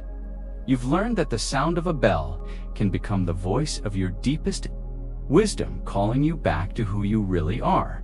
You've discovered that enemies are not obstacles to overcome, but teachers offering you the chance to develop qualities you never knew you possessed. You've seen how the simple act of walking mindfully or drinking tea with awareness can become revolutionary acts that liberate not just yourself, but all the ancestors whose struggles live on through you. These aren't just beautiful stories from distant times and places. They're reflections of possibilities that exist within your own life, invitations to recognize that every challenge you face is simultaneously an opportunity for awakening. The difficult family member who triggers your impatience is offering you the chance to practice the same compassionate listening that transforms suffering wherever it's applied. The anxiety that arises before important events is calling you to discover the peace that doesn't depend on outcomes being perfect. Every moment of your ordinary life contains the same potential for transformation that we've explored together. Tonight, when you wake up in the morning, You can choose to begin the day by arriving fully in your body through conscious breathing, rather than immediately reaching for your phone to escape into mental distractions. That first breath of the day can become a declaration: I have arrived. I am home. Acknowledging that peace doesn't require better circumstances, but simply conscious presence with whatever circumstances arise as you move through your morning routine. You can transform each activity into mindfulness practice. Brushing your teeth becomes an opportunity to feel completely present in your body. Making coffee or tea becomes a ceremony of gratitude for the gifts of the earth. Looking in the mirror becomes a moment to offer yourself the same compassion you would give to a beloved friend. These small shifts in attention and intention gradually transform your entire experience of being alive. When you step outside, you can remember that every footstep is an opportunity to generate what we call the energy of freedom and solidity. You're not just moving your body from one location to another. You're participating in the ancient practice of walking meditation that has the power to heal patterns stretching back through generations. Your ancestors are taking those steps with you, discovering liberation through your conscious presence, the challenges of your Datha traffic that test your patience, the coworker who seems impossible to please, the unexpected problems that disrupt your plans all become opportunities to practice what you've learned about transforming reactivity into wisdom. Instead of immediately judging difficult situations as obstacles to your happiness, understanding, and compassion. When someone speaks to you with irritation or criticism, you can remember the practice of deep listening that we explored at the beginning of our journey. Instead of defending yourself or preparing your counter-argument, you can offer the gift of complete presence, listening not just to their words, but to the pain or fear that might be driving their reactivity. This doesn't mean accepting inappropriate behavior, but it means responding from wisdom rather than simply reacting from your own defensive patterns. The insights you've gained tonight about breaking generational patterns can transform how you relate to your family history and your role in shaping the future. Instead, you can understand yourself as a conscious link in the chain of transmissions. Someone who has the power to transform inheritance doesn't require dramatic changes in your lifestyle or relationships. It simply means bringing conscious awareness to moments when old patterns want to arise and choosing to respond differently. When you feel anger beginning to build, you can practice what we learned about mindfulness of emotions, recognizing the anger as temporary energy, moving through you rather than as your fundamental identity, and holding it with the same tender care a mother offers to a crying child. The power of Sangha that we explored can be cultivated in your daily relationships, even with people who don't share your interest in spiritual practice. You can create micro-communities of presence by bringing your full attention to whoever you're with, whether it's a family member, friend, or stranger you encounter during your day. Your quality of presence becomes a gift that helps others remember their own capacity for peace, even if they never consciously understand what feels different about being in your company. The 3 doors to freedom: mindfulness, concentration, and insight, always available to be opened through the simplest activities. Every conscious breath develops all 3 simultaneously. Every moment of paying attention to what's actually happening rather than getting lost in mental stories strengthens your capacity for clear seeing. You don't need special conditions or extended periods of formal practice to access the freedom that these energies provide as you integrate these teachings into your life. Remember that transformation happens gradually and gently, like seeds growing in fertile soil. You don't need to become perfect or never make mistakes. You simply need to keep returning to conscious presence whenever you notice you've become lost in unconsciousness. Each return is a victory. Each moment of awareness is a contribution to your own liberation and the healing of the world. New extensions, deepening connection, and ongoing awakening. But this journey doesn't end here. The path of awakening is like the turning of the seasons, always moving, always unfolding, with endless opportunity for growth and renewal. like the steady rising of the sun after night's darkest hours. Your ongoing practice brings light into every corner of your life. You might notice that as you grow in mindfulness, concentration, and insight, old difficulties start to soften. Their grip, what once felt like insurmountable obstacles, become invitations to deeper understanding. Sometimes this transformation is sudden, a flash of clarity that changes everything in an instant. Other times it is subtle, like the gentle erosion of stone by flowing water, slow but unstoppable. Your life itself becomes a living temple. The sacred is no longer distant or separate, but woven into the fabric of your everyday existence. Your home, your relationships, your work, your plechi can become a place and moment of practice. A door into freedom we have visited tonight continues to beat within you, reminding you of your deepest truth. It is a sanctuary that cannot be taken away, a source of strength that does not depend on external conditions. When storms arise, whether in the world or within yourself, you can return to this inner refuge. You can rest in the awareness that you are not your thoughts or emotions, but the space in which they arise and pass away. And because you are not alone on this path, the collective energy of those who share this commitment flows alongside you. Whether known or unknown, near or far, the community of awakened hearts supports you with invisible threads of compassion and encouragement. This support extends beyond human connections. The earth beneath your feet, the sky above, the rivers and forests all of life participates in this sacred dance of awakening. When you cultivate gratitude and presence, you begin to sense the profound interconnectedness of all beings. You realize that your peace is the world's peace, and your liberation is a gift to all. In times of doubt or discouragement, return to this truth. Remember that every small act of presence matters. The simple choice to breathe consciously, to listen deeply, to respond with kindness, these ripple outward in ways that you may never fully see, but which shape the future of life itself. Integration, carrying the light forward to carry this light forward into your daily life.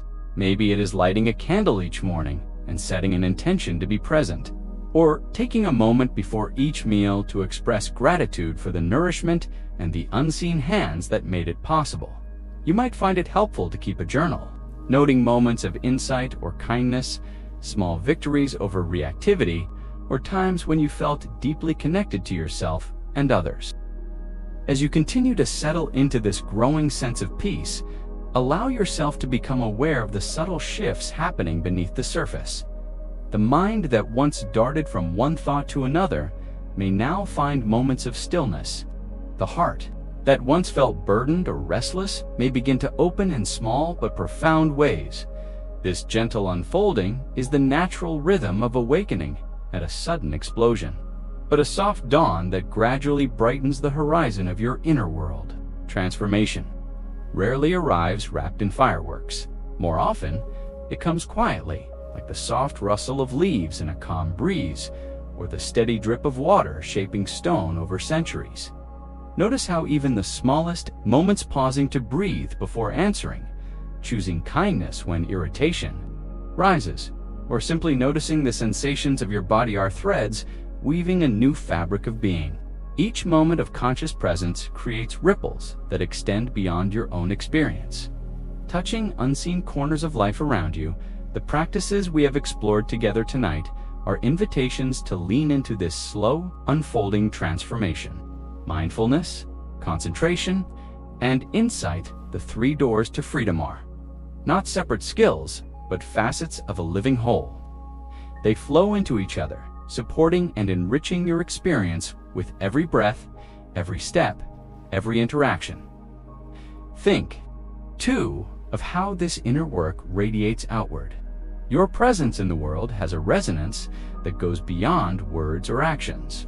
When you respond with calm instead of reactivity, when you listen with open-hearted attention, when you carry yourself with groundedness rather than edge, are offering a refuge of peace to all who encounter you. This is the power of embodiment, the practice of living your awakening, moment by moment. It is not a distant ideal, but a practical way of being that transforms ordinary life into a sacred dance.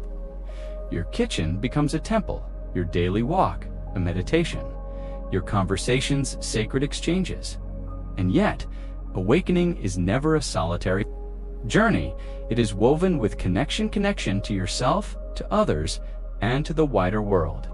The sense of separation that often traps us in fear or loneliness softens as you remember that your breath is the breath of all beings. Your heart beats in rhythm with the heartbeat of life itself. In this interconnectedness lies a profound responsibility, but also a profound gift. You are not alone, nor are you isolated in your struggles. The collective energy of countless beings walking paths of healing and wisdom supports you. You draw strength from this invisible web of compassion and intention. Allow yourself to feel the weight of this truth. Your awakening contributes to the awakening of the world. Your peace becomes a seed planted in the soil of humanity's future. This can feel both humbling and empowering, a reminder that your smallest acts matter deeply. With this awareness, consider the ways your daily choices reflect your deepest intentions. How do you nourish your body, mind, and spirit? How do you nurture relationships with family, friends, colleagues, even strangers? How do you respond to the challenges and conflicts that arise? Each choice becomes an opportunity to practice presence and compassion, to choose understanding over judgment, patience over frustration, generosity over scarcity. These choices, repeated, moment by moment, create a life that is an offering, a living prayer for healing and peace. You might also notice that the path sometimes feels uneven. Old habits and fears may reappear like shadows crossing the sunlight. This is natural and to be expected. Growth is rarely linear. It is a spiral, circling back to familiar places with new understanding and fresh courage. When you stumble or feel lost, remember that awakening is not about perfection, but about returning again and again to the present moment, to your true nature, to the living temple within your heart. This returning is itself a profound practice. It teaches patience with yourself and with the unfolding process. It softens the harsh inner critic and replaces it with a tender, encouraging presence. As you walk this path, invite curiosity to be your companion. Rather than resisting difficulties or wishing things were different, approach your experience with gentle interest. What is this moment teaching you? What hidden gifts might lie beneath the surface of discomfort or uncertainty? With curiosity, even the most challenging emotions become teachers. Fear reveals the edges of your comfort zone, inviting you to courage. Grief opens the heart's capacity to love deeply. Anger can become a signal, guiding you to unmet needs or boundaries. In this way, the inner temple becomes not just a refuge, but a dynamic space of growth and transformation.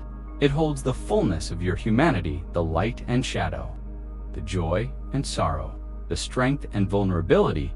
You are invited to bring all of who you are without judgment or exclusion into this sacred space, to honor each part with compassion, and to allow the energies of mindfulness, concentration, and insight to gently unfold their healing power. And as you cultivate this inner sanctuary, remember that it is always accessible. No matter where you find yourself, whether in moments of calm or chaos, solitude or company, the doors remain open. You can always step back into presence, reconnect with your breath, and find your way home. This practice is a gift not just to yourself, but to all beings. The peace you cultivate becomes a wellspring that nourishes the world, a light that brightens even the darkest places. So take heart and continue on with openness and courage. Know that every moment holds the possibility for awakening, that every breath is an invitation to return, that every step you take on this path is sacred. The journey is yours to explore, moment by moment, breath by breath, heartbeat by heartbeat. As you continue to rest in this growing stillness, allow yourself to gently notice the subtle currents of transformation that are quietly unfolding within your being. Each breath you take is an invitation, an opening into the vastness of presence. That has always been your true nature. This presence is not something distant or unreachable. It is the ground beneath every thought, the silence within every sound, the space in which all experience arises and dissolves. This moment, right here and now, holds the fullness of awakening.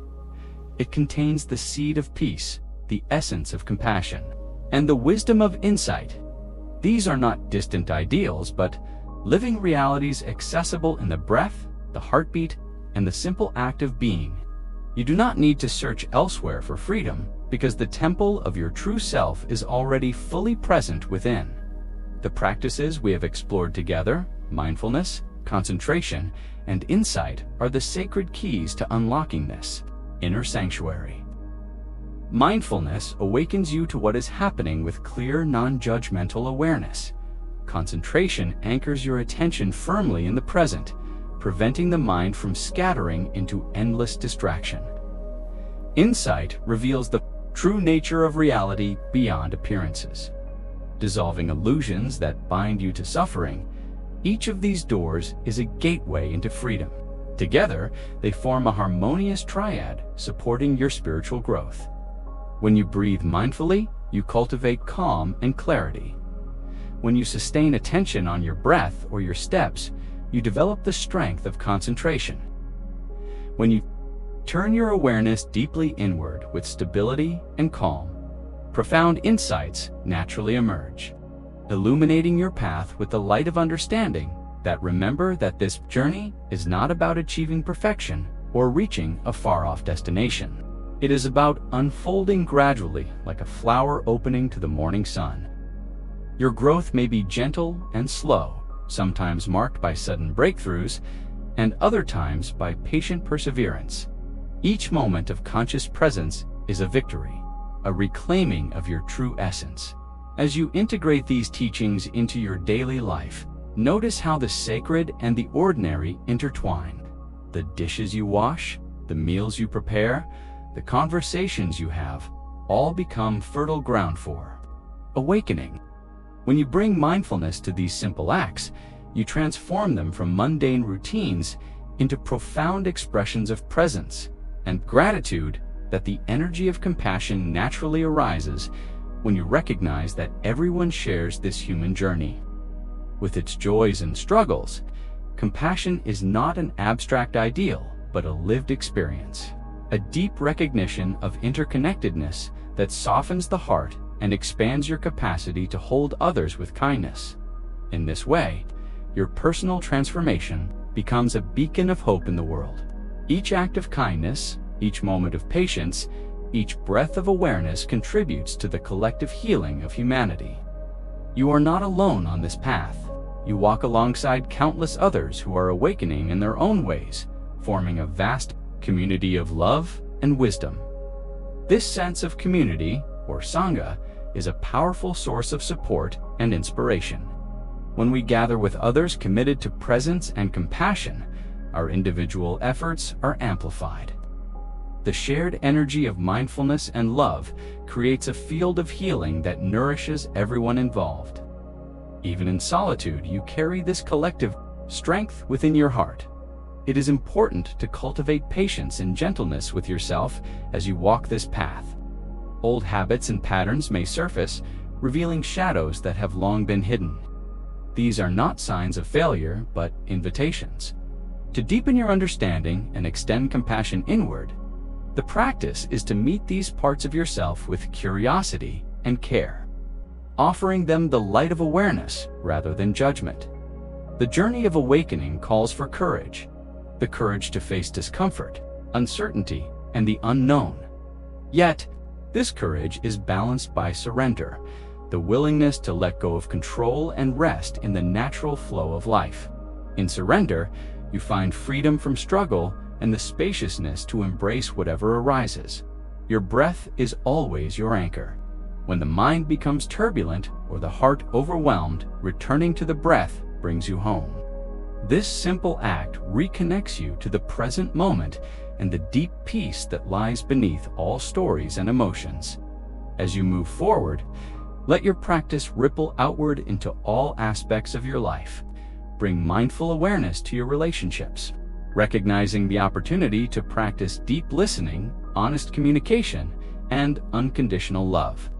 Notice how challenges with others become mirrors, reflecting parts of yourself that seek healing and integration.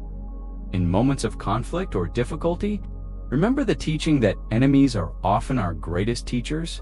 They invite us to cultivate patience, empathy, and forgiveness.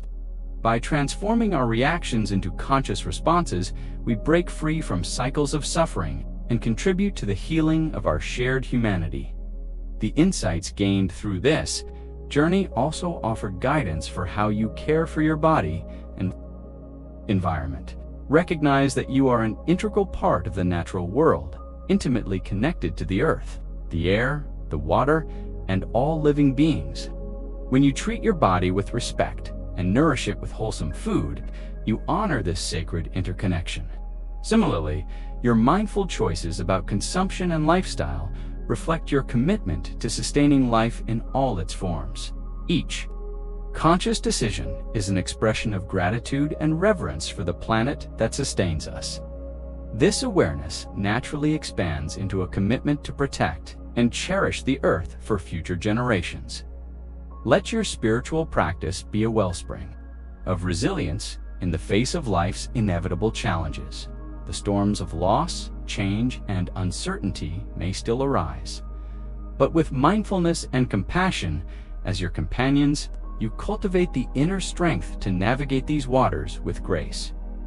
You may find solace in knowing that suffering is not a sign of failure or punishment, but an essential part of the human experience that invites transformation. The Buddha's teaching of the Four Noble Truths reminds us that while suffering is universal, liberation is always possible through understanding and practice. In this light, your difficulties become gateways rather than barriers, opportunities to deepen your presence, awaken your heart, and open to the vastness of being beyond pain. As you continue this path, cherish the moments of silence and stillness that arise each day. These moments are sacred pauses, spaces in which the noise of the world fades and the wisdom of your true nature shines forth. They are reminders that peace is not something to be attained, but something to be recognized. This might include sitting in meditation, walking in nature, journaling your reflections, or simply pausing to breathe deeply throughout your day. The forms are less important than the intention to be present and awake. Above all, nurture the quality of loving kindness toward yourself and others. Let this tender, unconditional love be the foundation of your practice, the light that guides you through darkness, and the bridge that connects you to all beings. Your journey is unique and precious, filled with infinite potential. Trust that. Each step you take is exactly where you need to be. The path unfolds moment by moment, revealing its mysteries as you walk with openness and courage. Know that you are supported by the earth beneath you, the breath within you, the community around you, and the timeless wisdom of those who have walked before. You carry within you the power to heal, to awaken, and to shine.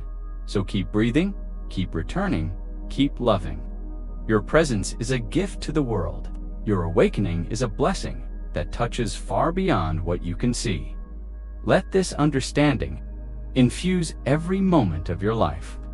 With each conscious breath, you step deeper into freedom, deeper into peace, deeper into the radiant light of your true self. And in this light, there is no end, only an ever-unfolding journey of discovery, connection, and transformation. As you continue to rest in this growing stillness, allow yourself to gently notice the subtle currents of transformation that are quietly unfolding within your being. Each breath you take is an invitation, an opening into the vastness of presence that has always been your true nature. This presence is not something distant or unreachable. It is the ground beneath every thought, the silence within every sound, the space in which all experience arises and dissolves. This moment, right here and now, holds the fullness of awakening. It contains the seed of peace, the essence of compassion, and the wisdom of insight. These are not distant ideals, but living realities, accessible in the breath, the heartbeat, and the simple act of being. You do not need to search elsewhere for freedom because the temple of your true self is already fully present within. The practices we have explored together, mindfulness, concentration, and insight, are the sacred keys to unlocking this inner sanctuary.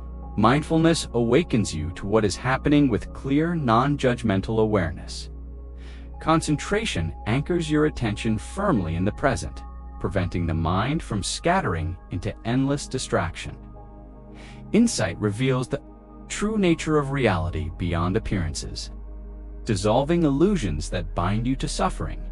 Each of these doors is a gateway into freedom. Together, they form a harmonious triad supporting your spiritual growth. When you breathe mindfully, you cultivate calm and clarity. When you sustain attention on your breath or your steps, you develop the strength of concentration. When you turn your awareness deeply inward with stability and calm, profound insights naturally emerge. Illuminating your path with the light of understanding, remember that this journey is not about achieving perfection or reaching a far-off destination. It is about unfolding gradually, like a flower opening to the morning sun. Your growth may be gentle and slow, sometimes marked by sudden breakthroughs, and other times by patient perseverance. Each moment of conscious presence is a victory, a reclaiming of your true essence. As you integrate these teachings into your daily life, notice how the sacred and the ordinary intertwine. The dishes you wash, the meals you prepare, the conversations you have, all become fertile ground for awakening. When you bring mindfulness to these simple acts, you transform them from mundane routines into profound expressions of presence and gratitude. The energy of compassion naturally arises when you recognize that everyone shares this human journey. With its joys and struggles, compassion is not an abstract ideal, but a lived experience, a deep recognition of interconnectedness that softens the heart and expands your capacity to hold others with kindness. In this way, your personal transformation becomes a beacon of hope in the world. Each act of kindness, each moment of patience, each breath of awareness contributes to the collective healing of humanity. You are not alone on this path. You walk alongside countless others who are awakening in their own ways, forming a vast community of love and wisdom. This sense of community, or sangha, is a powerful source of support and inspiration. When we gather with others committed to presence and compassion, our individual efforts are amplified. The shared energy of mindfulness and love creates a field of healing that nourishes everyone involved. Even in solitude, you carry this collective strength within your heart. It is important to cultivate patience and gentleness with yourself as you walk this path. Old habits and patterns may surface, revealing shadows that have long been hidden. These are not signs of failure, but invitations to deepen your understanding and extend compassion inward. The practice is to meet these parts of yourself with curiosity and care, offering them the light of awareness rather than judgment. The journey of awakening calls for courage, the courage to face discomfort, uncertainty, and the unknown. This courage is balanced by surrender, the willingness to let go of control and rest in the natural flow of life. In surrender, you find freedom from struggle and the spaciousness to embrace whatever arises. Your breath is always your anchor. When the mind becomes turbulent or the heart overwhelmed, returning to the breath brings you home. This simple act reconnects you to the present moment and the deep peace that lies beneath all stories and emotions. As you move forward, let your practice ripple outward into all aspects of your life. Bring mindful awareness to your relationships, recognizing the opportunity to practice deep listening, honest communication, and unconditional love.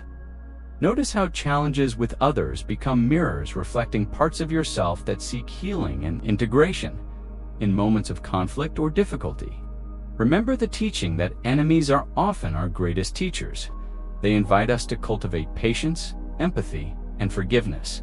By transforming our reactions into conscious responses, we break free from cycles of suffering and contribute to the healing of our shared humanity.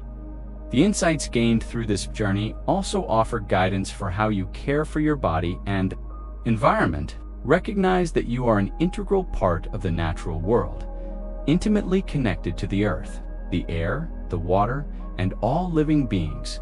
When you treat your body with respect and nourish it with wholesome food, you honor this sacred interconnection. Similarly, your mindful choices about consumption and lifestyle reflect your commitment to sustaining life in all its forms. Each conscious decision is an expression of gratitude and reverence for the planet that sustains us.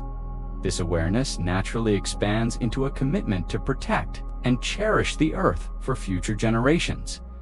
Let your spiritual practice be a wellspring of resilience in the face of life's inevitable challenges. The storms of loss, change, and uncertainty may still arise. But with mindfulness and compassion as your companions, you cultivate the inner strength to navigate these waters with grace. You may find solace in knowing that suffering is not a sign of failure or punishment, but an essential part of the human experience that invites transformation. The Buddha's teaching of the Four Noble Truths reminds us that while suffering is universal, liberation is always possible through understanding and practice. In this light, your difficulties become gateways rather than barriers, opportunities to deepen your presence, awaken your heart, and open to the vastness of being beyond pain. As you continue this path, cherish the moments of silence and stillness that arise each day. These moments are sacred pauses, spaces in which the noise of the world fades and the wisdom of your true nature shines forth. They are reminders that peace is not something to be attained, but something to be recognized. Cultivate a daily rhythm of practice. This might include sitting in meditation, walking in nature, journaling your reflections, or simply pausing to breathe deeply throughout your day. The forms are less important than the intention to be present and awake. Above all, nurture the quality of loving kindness toward yourself and others. Let this tender, unconditional love be the foundation of your practice, the light that guides you through darkness, and the bridge that connects you to all beings. Your journey is unique and precious, filled with infinite potential. Trust that. Each step you take is exactly where you need to be. The path unfolds moment by moment, revealing its mysteries as you walk with openness and courage. Know that you are supported by the earth beneath you, the breath within you, the community around you, and the timeless wisdom of those who have walked before. You carry within you the power to heal, to awaken, and to shine. So keep breathing, keep returning, keep loving. Your presence is a gift to the world. Your awakening is a blessing that touches far beyond what you can see. Let this understanding infuse every moment of your life. With each conscious breath, you step deeper into freedom, deeper into peace, deeper into the radiant light of your true self. And in this light, there is no end, only an ever-unfolding journey of discovery, connection, and transformation. As you continue to rest in this spacious presence, feel how your inner landscape subtly unfolds like a vast sky clearing after a gentle rain, revealing infinite clarity and calm. This stillness is not a distant goal, but the living reality beneath all appearances. It is the sacred ground where all transformation takes root, where healing blooms naturally like flowers nourished by the light of awareness. Presence is your birthright, the foundation of every spiritual journey. To cultivate presence means to awaken to the fullness of this moment with all its richness and complexity. It means meeting life exactly as it is, embracing joy and sorrow, ease and difficulty, light and shadow, without resistance or clinging. Presence is the fertile soil in which the seeds of wisdom, compassion, and freedom flourish. The essence of awakening is simply this: to be fully here now, without distraction or judgment. It is the quiet, yet profound recognition that you are more than your thoughts, emotions, and transient experiences. You are the vast open awareness in which all phenomena arise and dissolve. This awareness is your true nature, timeless, boundless, and deeply free. The three transformative doors we have explored, mindfulness, concentration, and insight, are always open, inviting you to step through whenever you choose. These are not distant ideals or abstract concepts, but living qualities already present within you, waiting to be uncovered and cultivated through conscious practice. Mindfulness is the gentle light that illuminates your experience. It is the simple yet powerful ability to notice what is happening in your mind, body, and heart as it unfolds moment by moment. Mindfulness allows you to meet whatever arises, a thought, an emotion, a sensation, with curiosity and kindness, without being swept away by reactive patterns. Through mindfulness, you gain the space to respond skillfully rather than react habitually. Concentration is the steady flame that sustains your awareness. It is the capacity to hold your attention with clarity and stability on a chosen object, whether it is the breath, a mantra, a sound, or the sensations of the body. Concentration prevents the mind from scattering in distraction, allowing you to explore your inner world deeply and clearly. It is the foundation for deepening insight and transformative understanding. When mindfulness and concentration come together in harmony, insight naturally arises. Insight is the direct seeing into the true nature of reality, the profound recognition that all phenomena are impermanent, interconnected, and without inherent separate self. Insight reveals the illusions that give rise to suffering and opens the doorway to liberation. It is a living, embodied knowing that transforms not only your mind, but your entire way of being. As you deepen these practices, notice how your relationship with yourself and the world begins to change. Difficult emotions such as anger, fear, or sadness lose their grip on you. They become messengers pointing toward areas in need of healing and compassion rather than sources of suffering. The wounds you carry, whether inherited through family, culture, or personal history, can be met with loving kindness and gradually transformed into sources of wisdom and strength. This process of healing and transformation is not hurried or forced. It unfolds naturally and gently, like a flower opening slowly to the morning sun. Be patient with yourself, embracing each step on the path as a sacred opportunity for growth. Each moment of awareness, no matter how brief, is a precious victory on the journey toward freedom. In your daily life, bring these teachings into every action.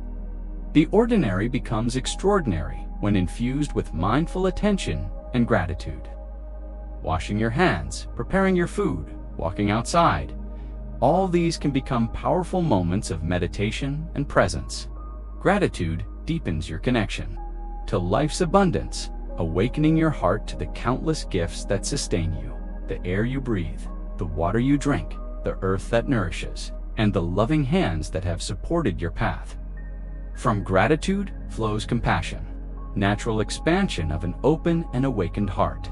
Compassion is an active force that moves you to relieve suffering and honor the inherent dignity of all beings. It empowers you to listen deeply, respond wisely, and act kindly, even in the face of difficulty or conflict. Compassion is the thread that weaves individual awakening into the fabric of collective healing. When you share your practice with others, whether in formal communities or informal gatherings, you tap into the power of Sangha, the spiritual community. Sangha is not merely a group of like-minded individuals, but a living field of shared presence and intention. The collective energy of mindful, compassionate beings creates a supportive container that magnifies healing, deepens insight, and sustains resilience. In the Sangha, you are reminded that you are never truly alone. Your joys and struggles ripple through the web of interconnectedness that binds all life. This awareness dissolves the illusion of separateness that is often the root of suffering, nurturing, instead, a sense of belonging, unity, and mutual support. As you cultivate this awareness, you also develop resilience, the capacity to meet life's inevitable challenges with courage and equanimity. Resilience is not about avoiding pain or difficulty, but learning to flow with change without losing your center. It is the ability to hold your heart open in the face of hardship. Trusting in the innate strength and wisdom that arise from presence, let your practice deepen your connection to the natural world. Recognize that your body is a sacred vessel intimately linked to the earth, the elements, and all living beings. This embodied awareness enriches your sense of belonging and nurtures a profound reverence for the planet that sustains us all. In a time when the earth faces unprecedented challenges, your mindfulness and compassion become acts of ecological healing and stewardship. As you engage with life, bring the practice of loving kindness, metta, into your heart. Cultivate wishes for the happiness and well-being of yourself and others. Let this kindness radiate through your thoughts, words, and actions, dissolving barriers of fear, judgment, and hostility. Loving kindness is the balm that heals wounds, old and new, opening the way for peace to take root in your heart and in the world. The challenges you encounter, difficult people, unexpected obstacles, moments of self-doubt, become sacred teachers when met with mindful presence and compassionate awareness. Rather than turning away or resisting, you open to these experiences with curiosity and courage. Each challenge is an invitation to deepen your practice, strengthen your insight, and expand your heart in your relationships. Practice deep listening and honest communication. See conflicts as opportunities to cultivate understanding and forgiveness. Recognize the parts of yourself reflected in others and respond with patience and kindness. Healing begins when you meet yourself and others with an open heart. Your spiritual journey also invites you to embrace vulnerability, the courage to be seen and known fully, without masks or defenses. Vulnerability is the gateway to authentic connection, true intimacy, and profound healing. It dissolves isolation and opens the heart to love in its fullest expression. Allow yourself to rest in the mystery beyond thought, beyond form. This space of silent presence is where true transformation unfolds. It is here that the Buddha nature within you shines brightest, a radiant light of wisdom, compassion, and unshakable peace.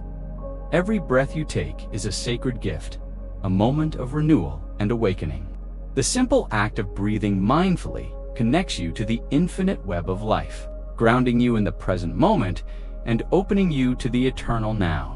As you walk your path, know that awakening is not a destination, but a continuous unfolding. Each day, each moment, offers new opportunities to live with presence, compassion, and wisdom. There is no end to the journey, only the endless blossoming of love and freedom. Your personal practice contributes to the healing of all beings. Every act of kindness, every moment of presence, sends ripples of peace into the world.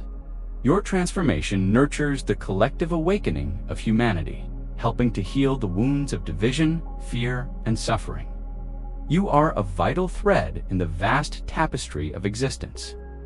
Your life, your love, your practice matter deeply. Trust that the seeds you plant through mindfulness, compassion, and insight will bloom in ways beyond your imagining. As you continue, cultivate a daily rhythm of practice, meditation, mindful movement, journaling, prayer, or silent reflection. These practices nourish your body, mind, and spirit, keeping you anchored in presence and open to the unfolding mystery. Extend loving kindness first to yourself, honoring your humanity and your efforts. Recognize that every step, no matter how small, is a victory. Celebrate your courage to wake up, to be present, and to love deeply. Live with an open heart. Let love be the guiding light in your thoughts, words, and deeds. When you respond from love rather than fear, judgment, or anger, you align with the deepest truth of existence. Remember, you are never alone. You are supported by the earth beneath your feet, the ancestors who came before, the community that surrounds you, and the wisdom that dwells within. This interconnectedness is a source of infinite strength and inspiration. In this awareness, you find resilience, peace, and joy. So keep breathing, keep being present, keep opening your heart. The path is always before you, unfolding moment by moment. With each step, you awaken more fully to the radiant freedom that is your true nature.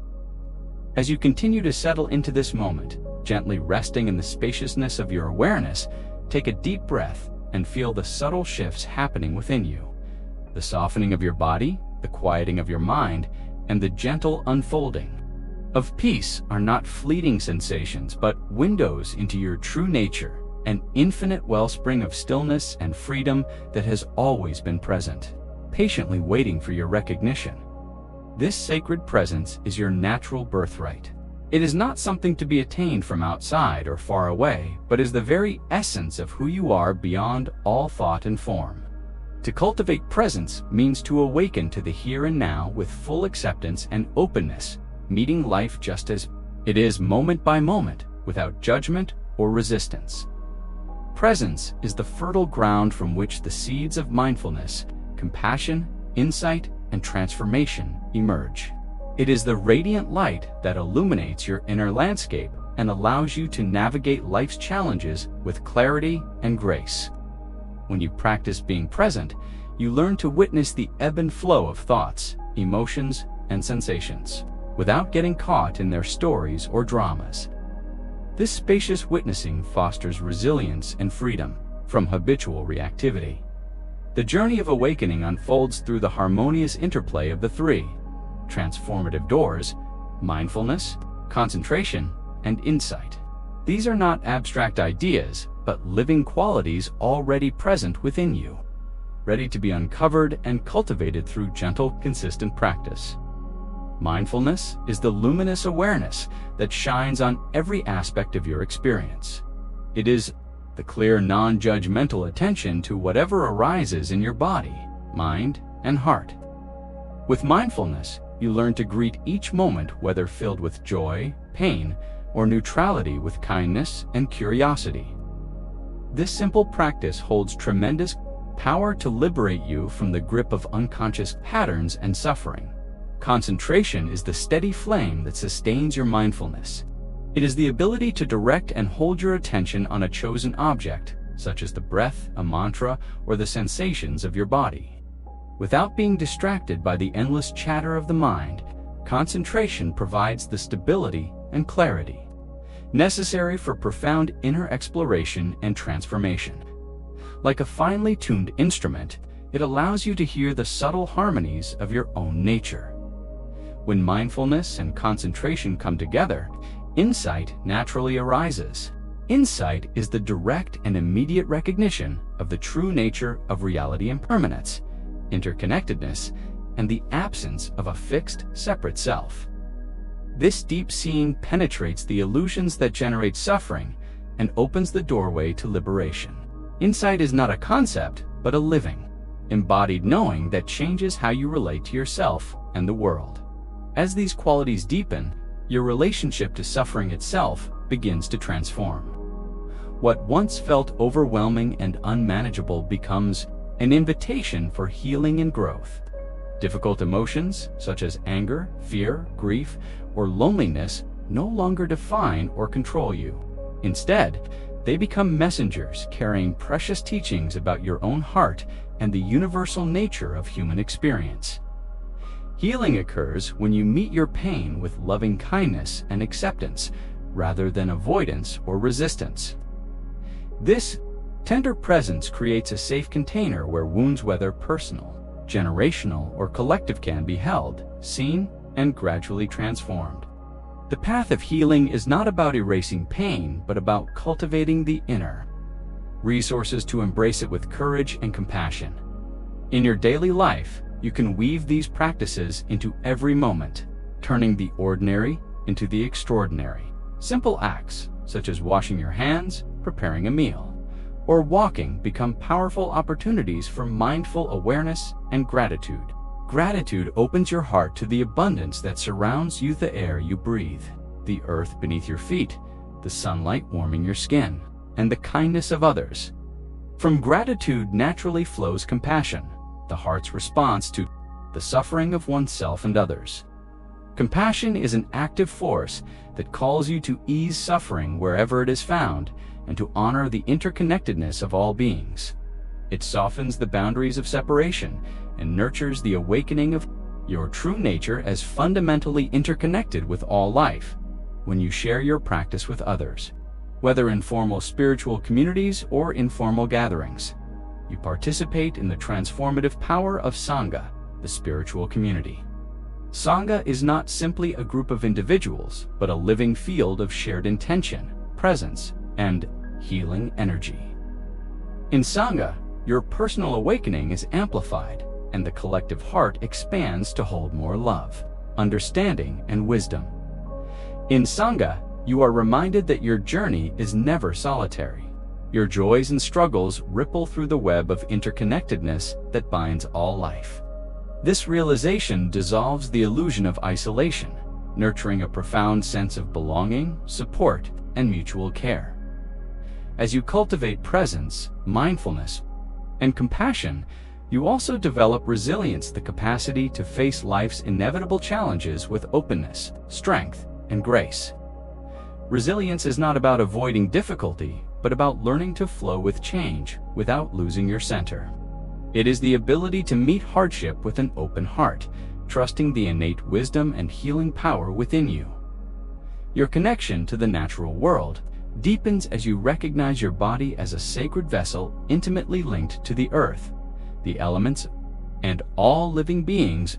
This embodied awareness fosters reverence for the planet that sustains us and awakens, a commitment to protect and nurture our shared home.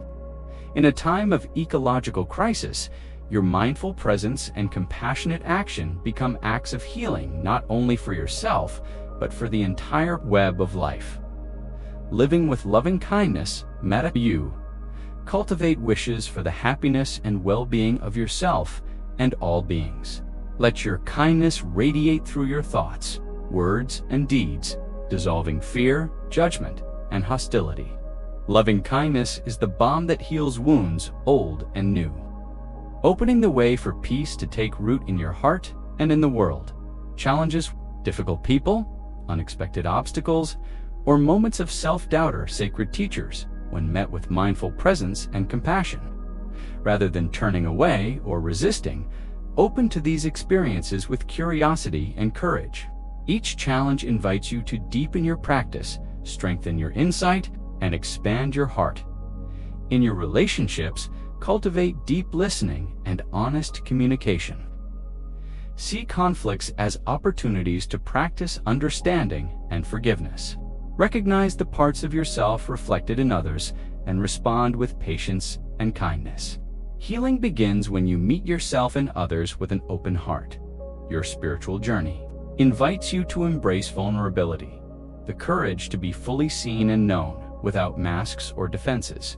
Vulnerability opens the heart to true intimacy and profound healing, dissolving isolation and allowing love to flow freely. Rest in the mystery beyond thought and form. This space of silent presence is the cradle of true transformation. It is here that your Buddha nature shines with radiant wisdom, compassion, and unshakable peace. Every breath is a sacred gift, a moment of renewal and awakening. Mindful breathing connects you to the infinite web of life, grounding you in the present moment and opening you to the eternal now. Know that awakening is a continuous unfolding. Each day, each moment, brings new opportunities to live with presence, compassion, and wisdom. There is no final destination, only the endless blossoming of love and freedom. Your personal practice ripples outward, touching the lives of many in ways you may never see. Every act of kindness, every moment of awareness contributes to the collective awakening of humanity, helping heal division, fear, and suffering. You are a vital thread in the vast tapestry of existence. Your life, love, and practice matter deeply. Trust that the seeds you plant through mindfulness, compassion, and insight will bloom in ways beyond your imagination. Cultivate a daily rhythm of practice meditation, mindful movement, journaling, prayer, or silent reflection. These nourish your body, mind, and spirit, keeping you anchored in presence and open to mystery. Extend loving kindness first to yourself, honoring your humanity and efforts. Celebrate your courage to awaken, to be present, and to love deeply. Live with an open heart. Let love guide your thoughts, words, and actions. When you respond from love rather than fear or anger, you align with the deepest truth of existence. Remember, you are never alone. You are supported by the earth beneath you, ancestors before you, the community around you, and the wisdom within you. This interconnectedness is a source of infinite strength and inspiration. In this awareness, find resilience, peace, and joy. Keep breathing, keep being present, keep opening your heart. The path unfolds moment by moment. Each step awakens you more fully to the radiant freedom that is your true nature. And in this awakening, there is no end, only an endless unfolding of love, wisdom, and peace. As this sacred evening unfolds into night, know that your path does not end here. The teachings you've heard, the practices you've tasted, and the truths you've begun to remember are not isolated fragments of a retreat or ritual. They are seeds planted deeply within the soil of your spirit, seeds that will germinate with each breath, each step, each act of presence. There is no graduation on this path, no final certificate or finish line to cross. The teachings live in the aliveness of your daily life, in the way you respond when you're misunderstood, in how you speak to yourself when you make a mistake, in how you listen when someone else is in pain. Awakening is not an event, it's a lifestyle, a rhythm, a return. Return again and again. Return to your breath, return to your body, return to this very moment. Presence is the path in. This return lies everything. There is no need to chase after. Some imagined spiritual perfection. The truth is found herein, this breath, in this heartbeat, in this ordinary miracle of being alive. When you brush your teeth tomorrow morning, can you feel the water's coolness and the weight of the brush? In your hand, when you wash your face, can you truly feel the sensation of your palms meeting your skin, the gentle whisper of the water? When you step outside, can you notice the way the sunlight touches the leaves, or how the air gently moves through space? These are not trivial details. These are gateways. Each one is a portal back to presence, and presence is the path. It is not the means to awakening. It is awakening. Your life is the temple. You don't need to find a monastery in the mountains to practice deeply. You already live in the monastery of your life. The temple isn't far away. It's your kitchen at sunrise, your desk at work, your child's voice calling you from the other room. Spiritual life is not separate from daily life. Your chores are part of the ceremony. Your responsibilities are invitations. Each moment is lit from within by the same sacred light that shines through ancient temples and meditation halls. When seen with eyes of presence, your life reveals itself as holy. As the Zen master Thich Nhat Hanh once said, peace is every step, not just the quiet ones, not just the ones on the meditation cushion. Every single step, the practice of remembering. The truth is, we forget often. And that's okay. The spiritual path is not about staying awake all the time. It's about waking up again, and again, and again. You might forget your breath for a whole day. You might lose patience. You might get caught in anxiety, self-doubt, or frustration. But when you remember even once that you can return, you've stepped back into freedom. Every return is sacred. Each time you pause and take a conscious breath, you're watering the seeds of awakening. Each moment you remember to respond with compassion instead of reactivity, you are transforming not just yourself, but the entire field of human consciousness. Never underestimate the power of a single breath taken in Min Vith. Daily ritual establishing daily rituals is not about control or discipline. It's about giving your spirit the nourishment it needs to thrive. These rituals are like water to a plant.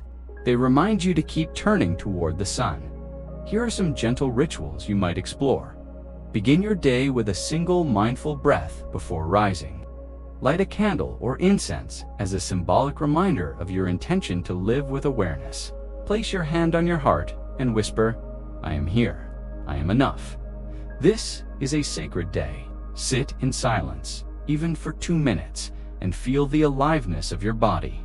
Eat one meal in complete silence, offering gratitude for the countless beings who made it possible. Take a mindful walk, feeling the earth beneath your feet with each step. Before bed, write down one thing you're grateful for and one thing you'd like to release. These rituals are not burdens. They are breaths. They are love letters to your soul. The role of difficulty, know this. Difficulty is not a detour. It's part of the path. When grief rises, it's not a sign you failed. When fear visits, it doesn't mean you're doing something wrong. When you feel lost or disconnected, it's not because you've strayed too far. It's simply life asking you to turn inward again, to pause, to soften, to listen. Suffering, when held in mindfulness, becomes compost. It becomes the rich soil from which deeper compassion and wisdom can grow. You don't need to get rid of your pain. You need to befriend it. You need to sit with it, like a wise teacher, listening to what it has come to show you. Your pain is not your enemy. It's your curriculum. Living for the whole, what you do matters, not just for you, but for everyone. When you choose to heal, you're healing generations. When you choose to speak truth, you give permission for others to do the same. When you offer kindness, even silently, you shift the entire field of energy around you. This is not spiritual poetry. This is neuroscience. This is physics. This is how interconnected we are. You are not alone. You never have been. You belong to a great lineage of souls who have walked this path of awakening before you, ancient monks, mystics, teachers, poets, grandmothers, and children, each one contributing their voice to the great song of love that holds this world together. And now, it's your turn. Your voice matters. Your practice matters. Your life matters. The world needs your light. We live in a time of great upheaval. Systems are breaking. Structures are shifting. The old ways no longer work. And yet, within this global turbulence is a profound opportunity for transformation. The world doesn't just need more information. It needs more wisdom, more presence, more heart. And that's where you come in. Your quiet presence, your mindful steps, your willingness to feel and to listen and to love anyway. This is the revolution. This is how we birth a more compassionate world. One breath at a time, one act of kindness at a time, one conscious choice at a time. Practice wherever you are. You don't need a retreat center. You don't need the perfect conditions. Practice wherever you are. In the grocery store line, on a crowded train, during a difficult conversation, when you're alone with your thoughts. Every moment is a Dharma guided doorway to awakening. Can always come home to your breath, to your body, to your deepest knowing. Remember who you, Ru, are. Not your anxiety. You are not your past. You are not your achievements or your failures. You are the spacious awareness behind it all. You are the quiet witness, the loving heart, the eternal stillness. When you return to this truth, everything softens. And when you forget, simply begin again. This path will never abandon you because it is not outside of you. It is you. Continue. Walking the path stretches before you, and you don't need to know where it leads. You only need to take the next step with presence, with love, with trust. And remember, this isn't a solo journey. We walk together. Always let your breath be your anchor. Let your compassion be your compass. Let your presence be your gift to the world. Keep walking, dear one. The world is waiting for your light. As the night deepens and silence wraps around you like a soft cloak, Take a moment to feel the ripples that have been set into motion within your heart. The stories you have heard, the truths you have touched, and the breath you have remembered are not fleeting. They are the threads of a sacred tapestry being woven into the very fabric of your being. Each thread is a moment of awakening. Each breath is a doorway. The journey does not end as the teachings are spoken. In truth, this is where it begins, in the quiet return to the world that you came from, your home. Your work, your relationships, your challenges, you carry with you the fire that has been rekindled in your soul, the flame of mindfulness, the stillness of compassion, the strength of presence, and the vast open space of awakening. The pulse of now the true miracle is not in reaching some distant state of enlightenment. It is in the rediscovery of the sacred. In the mundane, the miracle is this moment, this breath, this heartbeat. The dishes in your sink can become sacred vessels. The clatter of traffic outside your window can become the drumbeat of the universe. The tired sigh of your child or the heavy silence of your partner can become holy chants, calling you to return to love. Everything is your teacher. Everything is your temple. You are not walking through life to reach heaven. Heaven with you, breath by breath. You are not waiting for the right moment. Every moment is right. Every moment is radiant with potential. SANGHA in the world you. Don't walk alone. Even in solitude, you are accompanied by the presence of countless others who, like you, are learning to live with awareness. This is the sacred Sanghatha community of mindful beings whose presence transcends space and time. The old woman sitting in silence at the bus stop is part of your Sangha. The child picking flowers and humming to herself is part of your Sangha. The friend who texts you simply to say, "I'm here," is part of your Sangha. You create Sangha every time you choose to show up with kindness, every time you put your phone down and make eye contact. Every time you breathe consciously in the middle of a conflict, you become a sanctuary for others simply by being present, deepening the roots of practice as a tree roots itself deep in the earth to grow tall toward the sky. Your practice deepens not in the dramatic moments, but in the quiet, daily tending. Mindfulness is not a destination you reach. It is a way of touching life. Touch your morning coffee with mindfulness. Feel the warmth of the cup, the scent rising like incense from the mug. The first sip, meeting your tongue, touch your email inbox. With compassion, imagine the human on the other side. Read not just the words, but the longing behind them. Touch your breath when the world feels too heavy. Let it anchor you. Let it remind you that life continues to flow. One inhale, one exhale, always inviting you back.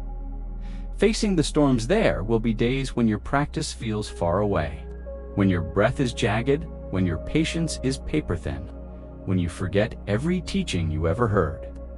These are not signs of failure. These are signs that you are alive. On those days, remember the river. It doesn't resist the rocks in its path. It flows around them. It softens them over time. So too can your awareness flow around your difficulties. Soften them with time, tenderness, and trust. Meet yourself in the darkness, not with judgment, but with presence. Sit beside your sorrow. Hold your anger like a crying child. Whisper to your fear, "I'm not going anywhere. I'm here." You don't have to fix anything. You only have to stay. Walking the path for others when you heal for more than yourself. You heal for your ancestors whose voices were silenced. You heal for your children who deserve a world with less pain. You heal for strangers you will never meet, but who will feel the resonance of your compassion. Every act of awareness you embody becomes a gift to the collective field. When you breathe with peace, you shift the atmosphere of your family. When you speak with kindness, you soften the edge of the world. When you forgive, even silently, you add more mercy to the global current of grace. Your awakening is not separate from the world. It is the medicine the world needs most. The path as an offering, make your life a prayer, not in words, but in presence. Let your footsteps be an offering. Let your silence be a sanctuary. Let your gaze be a blessing. Let your hands be instruments of tenderness. Bring beauty wherever you go. Even in difficulty, especially in difficulty, be the one who pauses, who breathes, who listens, who waits, who remembers that everyone is fighting battles they cannot name. Carry your bowl of light into the darkest corners, and when it feels like your light is flickering, let others carry you.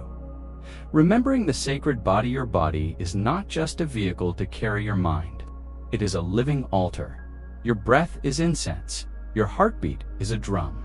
Your spine is a sacred pillar. Your skin is the veil between worlds. To live mindfully is to re-inhabit your body as holy ground, to reclaim your senses as instruments of divine perception, to feel not just pain or pleasure, but the miracle of feeling itself. Your body remembers what your mind forgets. Let it guide you home. Rituals of return life will pull you away. That is its nature. But practice gives you rituals of return. Here are a few to anchor your days. Before speaking, pause. Ask yourself, is it kind? Is it necessary? Is it true? Before sleeping, place your hand over your heart and say, I forgive myself. When overwhelmed, touch the earth with your hand. Let it remind you that you are held. When joyful, let yourself dance, sing, celebrate. Gratitude is the purest form of prayer. These rituals need not be long. They only need to be real. The final not tending there is no final chapter to awakening, only deeper spirals inward, more subtle layers of presence, new dimensions of compassion. The more you see, the more you realize there is to see. But the more you open, the more you realize how infinite your heart can become. Your tears are teachers. Your laughter is medicine. Your longing is sacred fuel. There is nothing in you that is unworthy of love. Nothing in you that cannot be met with awareness. As this night gently transitions into the dream world, know this: you are not broken. You are not behind. You are not alone. You are the light remembering itself. You are the breath reclaiming its rhythm. You are the soul reawakening to its song. Rest now, dear traveler. Let the teachings cradle you. Let your breath lead you back. Tomorrow, you will rise with new eyes. Tomorrow, the path will continue, and you will walk it not as someone seeking something far away, but as someone who knows. The temple has always been within. The path has always been here. The door has always been open. Welcome home. And now, as we reach the end of this sacred unfolding, remember, this is not a finish line. This is a doorway, a breath, a sacred pause between what was and what is becoming. You have not been given answers tonight. You have been given mirrors, reflections of your own wisdom, echoes of truths already whispering in the chambers of your heart. You've walked through the inner garden of awareness, watered the soil of your soul with presence, sat beside the river of stillness, and learned to listen not to the noise of the world, but to the silence that sings beneath it. You've touched the edges of your own consciousness and found there not emptiness, but boundless compassion, not isolation, but the warmth of interbeing, that you are not alone, that no one ever truly is. You've seen how mindfulness is more than attention. It is the holy art of remembering that this moment is enough, that this breath is your anchor, that this step, taken in peace, is a revolution of love. You've tasted the medicine of awakening, not as a sudden lightning bolt, but as a steady unfolding like morning light, caressing the mountains, revealing shape, form, and sacredness in everything it touches. You've discovered compassion, not as a distant virtue, but as the pulse of your very being. The impulse to soften, to stay, to see yourself and others not as broken, but as becoming holy, healing, human. And above all, you felt the quiet power of collective healing, how your stillness nourishes others, how your healing echoes outward in waves you cannot see, but that change everything. You are no longer just a seeker. You are now a bearer of light, a carrier of presence, a guardian of sacred pauses in a world addicted to speed. The true practice begins now in the kitchen, at your desk, on the crowded street, in the middle of an argument, or the silence of 3am. Will you remember the breath? Will you choose to respond with softness? Will you remember that even this moment, especially this moment, is worthy of your full presence, you need not walk fast. You only need to walk deeply. And know this, beloved friend, each step you take in mindfulness, each act you perform in compassion, each moment you live in awakening, becomes a lamp in the darkness for someone who is still finding their way home. So go gently now, not to escape the world, but to live more fully in it, to bless it with your awareness, to heal it with your presence, to love it into wholeness again. This is the great path, and you are already walking it with your breath, your choices, your attention. You are becoming the world you long to see. And wherever your path leads, the Sangha walks with you. The Buddha breathes within you. The Dharma unfolds beneath every step. Peace is not a destination, it is the way. So walk on and let the whole world awaken with you. And still, the silence is not empty. It is alive, throbbing with the breath of stars, rippling with the memory of every mindful step you've taken. Even now, even here, as your eyes reach the final lines of this offering, the journey continues, beneath the surface of words, because the teachings don't end when the script does. They are carried inside your bones. They move with your breath, they soften your gaze, they live in the pauses between your thoughts. This is the truth the wise ones have always whispered. You are the path, you are the Sangha, you are the temple. Not someday, not when you're wiser, or more disciplined now. Because what you seek has always been within you. The peace you long for is already curled in the quiet corners of your being, just waiting for your attention to unfold it. Your heartbeat is a mantra. Bell, your footsteps are sutras written across the earth. Can you feel it? The world doesn't need more perfection. It needs your presence. The presence of someone who has learned how to slow down, to listen without rushing into fix, to love without clinging, to speak without harming, to rest without guilt. The world needs people who've remembered how to be. You are such a person now. You know now that every moment is a doorway, that freedom doesn't arrive, is chosen, that compassion is not weakness, is the most courageous act of all. You have been entrusted with a sacred task, not to preach these truths, but to embody them, to walk with such grace that even your silence teaches, to become the sanctuary where others remember their own light. This world is still aching. But now, it has you a bearer of balm, a flame that doesn't burn, but warms so. Continue walking, continue breathing like each breath is sacred, because it is. Continue living, like every person you meet is your reflection, because they are. Continue acting as if every gesture of kindness ripples through eternity, because it does. And when you forget, because you will let that forgetting become another gateway, not to shame, but to humility, to the soft miracle of beginning again. Over, begin anew. The bell is always ringing. The breath is always waiting. Let each sunrise remind you that the practice never ends. Let each moonrise remind you that the dark is also holy. Let each challenge remind you that growth happens not in spite of difficulty, but because of it. And when it's hard, when you feel overwhelmed, when your heart trembles beneath the weight of the world's sorrow, remember the collective. Remember that thousands are walking beside you. Even if you cannot see them, you are never walking alone. In distant villages, in city apartments, in forest huts and bustling cafes, others are pausing, breathing, softening. Just like you, the Sangha is everywhere. Each one of us a candle, each one of us lighting the next, and together we illuminate a world that forgot its own radiance. This is the revolution of tenderness, the uprising of awakened hearts. And you, dear one, you are a vital part of it, so go now, not with urgency, but with reverence. Let your days become prayer. Let your movements become meditation. Let your presence become healing.